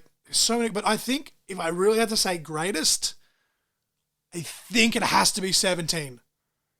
Okay. You've got Rock and Austin in the no DQ match, and people talk about the heel turn by Vince being unnecessary. Austin himself has said if he could time travel, he'd literally, as he's hugging Vince, say, "Hey, watch the stunner." Because Vince was literally the one saying, "Are you sure you want to do this?" So if Austin had second thoughts out there and said, "Watch the stunner," Vince would have been like, "I guess I'm taking a stunner, pal." Like, whatever. But TLC 2. The Hardys. The Dudleys. Yes. Edge and Christian. Arguably the greatest. I've probably seen this WrestleMania 2, actually. Now, when you look at it, maybe not entirety, but I was like, most of these matches I've seen. So this is my personal favourite WrestleMania match. I still think that Macho Man versus Steamboat at WrestleMania 3 is the greatest. But people say Shawn Michaels versus Taker, they had back-to-back years, but specifically the first one they had, Rock and Austin at 18. But 17 or 18, definitely. I know Nick Maltino and I were talking about this the other day, and he said 18 still the greatest. To me, 17 is still the greatest. There is other great matches on that card, but because of my ADHD and I'm trying not to rant for too long, I can't think, but it was just a phenomenal card. But yeah, obviously 18 was equally phenomenal as well. But I think 17, and again, could be nostalgia kicking in, but I think 17 is still the greatest. Yeah. But the last stretch of Manias we've had, like we had a bit of a lull period there, like 37 coming out of COVID was kind of so-so, which sucks because it was the first event with fans, but 38 was something else. The night one main event, Kevin Owens versus Stone Cold Steve Austin, which will be a match of the week for an upcoming episode. I'm not going to say which one. You can probably do the math when I've only got 2 episodes currently in the can to come out after this. But, man, but no, 17 to me is the greatest, but I think my favourite is still 21. But yeah, sweet. That was really long-winded, and I'm sorry. Yeah, sorry. I just had to ask. It was just a natural question. I was trying to go like, hey, look, we'll start with the 1, 10, 30, 40, but none of those I actually think are the best. Like, you know, but no, like it's just a really, really fucking awesome. Like even WrestleMania 35, like I fell asleep during that, unfortunately, because it just dragged on. But if you go back and rewatch it, and you've got, you know, John Cena coming back as the Doctor of Thugonomics to interrupt fucking Elias, and Bobby Lashley versus Demon Finn Balor, basic match, Brock and Seth opening the card. They didn't do anything fancy, but it's Brock and Seth. They don't have to. You know, the main event, Becky, Ronda, Charlotte, Ronda botched the finish. There's still up in the air of if she's in business for herself. And I mean, she's signed to AEW now, so we're probably never going to revisit that. And some of the stuff that she's coming out with lately, they're probably definitely never going to. But again, never say never. But that gets shat on for being a bad Mania. But in hindsight, when you look back, it wasn't a bad Mania. And again, 32 gets a lot of flack. Personally, 32 was one of my favourite Manias from start to finish. And again, main reason people shit on it is because Roman Reigns beat Triple H in the main event, and they all shat on Roman Reigns as the big dog. I'm a Roman Reigns fan, so maybe that's why I enjoyed it. But the Taker Shane Hell in a Cell match made zero sense, but it was awesome. The ladder match on that card was fucking awesome. Zack Ryder winning the Intercontinental Championship. I literally jumped off my couch and my mum said, "Are you okay, you fucking moron?" or something along the lines, like she was joking, but it was funny as. I can't remember which WrestleMania this is, so don't shoot me. But literally the Caesar's fucking Palace one. WrestleMania 9. 9. Okay. The worst WrestleMania of all time. If you we went and watched that, and I was like, that was like, fucking people terrible. are like, oh, fucking WrestleMania 32 is so bad, and da-da-da-da, and fuck off. Like, 33 wasn't like the best of all time, but even that, the Hardys returning for that ladder match, that pop is the loudest pop in WrestleMania history, and I will fight anyone on that. Like, some people were expecting towards it to be like, Hardy, but it was more like wishful thinking than predicting. Yeah. And then again, Taker and Roman in that main event was a good match. It just kind of fell apart right at the end because Taker got hurt. Sucks. Kind of didn't age well, but John Cena proposing in the middle of the ring to Nikki Bella. I cried like a sumbitch. Because Cena had said he'd never get married again, never this, never that, because his first marriage ended so bad and he just didn't want to be able to commit and didn't want to sacrifice his marriage because he knew what his job entailed. And now that he's settled down and he's focusing more on Hollywood, he has a lovely wife and she's a fucking some sort of doctor or something, and she's like twice as smart as he is, which is crazy because he is a really smart human. Is she the Doctor of Thugonomics, though? No, he has the PhD in Thugonomics in that household. But just great Mania. I cried like 4 times during WrestleMania 33, and I watched it live now that I mentioned it in 2017. That was actually the event that I signed up originally. The WWE Network came out in 2014. I couldn't afford it because I was broke. The first ever show that I watched on the WWE Network when I signed up was WrestleMania 33. So maybe people are going to be like, oh, well, that's just nostalgia for you. No, go and watch that card. Even the pre-show match between Austin Aries and Adrian Neville, a.k.a. Puck, or just Neville as he was called at the time.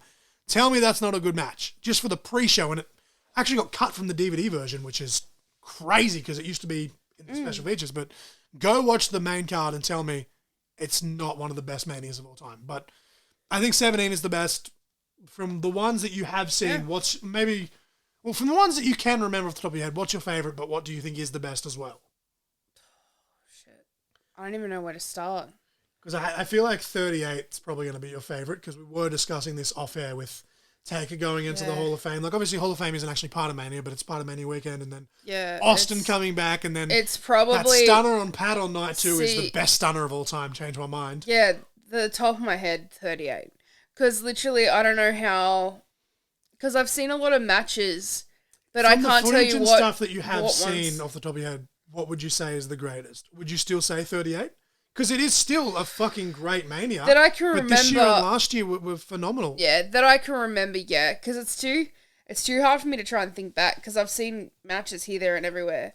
And they all some of them kind of blend in, and I'm like, fuck, because it's hard for me, because objectively, I would say that this year's overall was better than 38, but then at the same time, I actually still enjoyed 38 more, just on a personal level. And again, it's all apples and oranges. But yeah, that's what I mean. Maybe it's nostalgia, maybe it's bias, but Austin versus KO.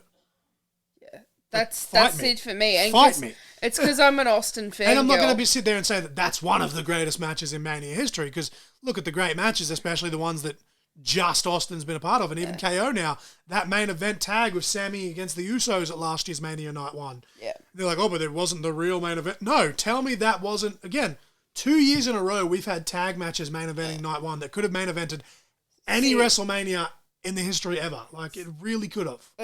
I'm just an Austin girl, because literally, as a kid, and it's like the nostalgia, it was Austin, Triple H, Eddie Guerrero, Rey Mysterio, Undertaker, John Cena. Like, they were all my dudes. It was just attitude era. We've ranted for about 40 minutes, which is actually kind of appropriate because it's WrestleMania 40.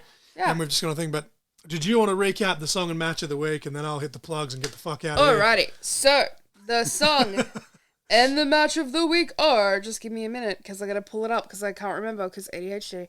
Okay, the song of the week is Beth by Kiss. Beth, I hear you calling. And the match of the week was Taz versus Chris Candido at ECW Hardcore Heaven 97. And with that being said, please be sure to check all of the links that will be in the description for Daniel-Paul Crowe. I'm going to try and remember my best to I'll put at least the Instagram, but I'll try and put the Facebook as well. If just, again, to try and make a mental note. But ResPro clothing in the description as well. And then, of course, we do have 3 new T-shirts on my Pro Wrestling Tee store, which you can find at the link tree. That will be in the description. It has hashtag what are words. The lovely Miss Nova Lee has her first T-shirt. I actually made the decision myself to put it up there. I'm going to out her quickly before we wrap this up. She's like, I don't want people to think I'm a mug for myself because I'm just a ring announcer. No, I was like, fuck this. She's a great ring announcer, even though she's only done the one show. And as the co-host of this show, she needs some merch on the store. It's just, that's how it is. And then, of course, the radiation kick is... I spent so long on that design, and to be honest, I'm still not happy with how it turned out, but I think that's just me being a perfectionist. Mrs. Crossfire said it looks cool. Everyone else that saw it so far, before it even went live, I posted a sample of it saying that it was coming soon, and everyone said it was cool. So no, I'm just like, but yeah, check it out. Links are there. Amazon wish list if you really want to buy me something for whatever reason, but the GoFundMe is still there. I don't have another appointment until May, but you never know. Like, I hate asking for handouts, but the lovely Nick Maltino and Miss Ruby July, they put that together, and I could not thank them enough. Yeah. But yeah, the links for ECW show number 2, Electric Boogaloo, will be in the description as well. Myself and Mrs. Crossfire will actually be doing a preview for that. It'll be in the next couple of weeks. Hopefully the last match has been announced, or the last 2 matches have been announced by them. If not, I'll just message management and say I'm recording this and the episode's going to drop on this date. So please have them out by that date. I wonder if anyone's going to demand to be on there again. Yeah, so I will put feelers out to ECW management, and hopefully it doesn't get hijacked like it did last time by Nick Maltino and Jay Gibson, because those promos were fucking intense. But yeah, that'll be episode 103 of the podcast on May 5th. And then for the first ever double header on that same date later that night, because it's Star Wars Day weekend, obviously the day of Star Wars Day, I'll be at Big James's wedding. Markapalooza Wrestlers vs. Star Wars. I'm recording that in the next few weeks upon dropping this episode. But yeah, episode 101 with Derek from Curtain Jerker Designs. Episode 102 with G-Mac drops on April 28th. Yeah, so that's the next 3 weeks done, and there's going to be, 3 weeks done, and there's going to be 4 episodes in 3 weeks. And so, just a little callback to the Star Wars Markapalooza. I'm going to be your referee, special referee. Yeah, so Mrs. Crossfire will still be on that one, which is good, because hopefully while me and Kai are getting flustered and trying to work out where we're up to, Mrs. Crossfire referee. Can... No, believe! Yeah, just to ensure, because obviously when I do them with Mrs. Crossfire, she can see the coin flip. Kai can't see the coin flip, so Mrs. Crossfire is going to just be there to make sure that maybe she'll heel turn and maybe she'll turn on Mighty Kai. No. But no, watch your back, boy. No, this is obviously episode 100. I'm going rogue. Episode 101 and 102 are in the can. We're about to do 103, 104 in the next week or two. And then episode 105 will most likely be our Dark Side of the Ring Season 4 review. But yeah, I'm going to be interviewing Dozer at some point. But yeah, we've got lots of cool shit going up. But check all the links, buy the merch, yada, yada, yada. We've ranted for WrestleMania 40 for I think it's just over now. Just over or just under. I can't work it out because we've got the intro and that as well. But I'm going to say we've ranted for about 40 minutes about WrestleMania 40. So... whatever. I am the essential John L. Crossfire. She is the lovely Nova Miss Lee. Nova Lee. You guys have been caught In conversation. Shakalaka.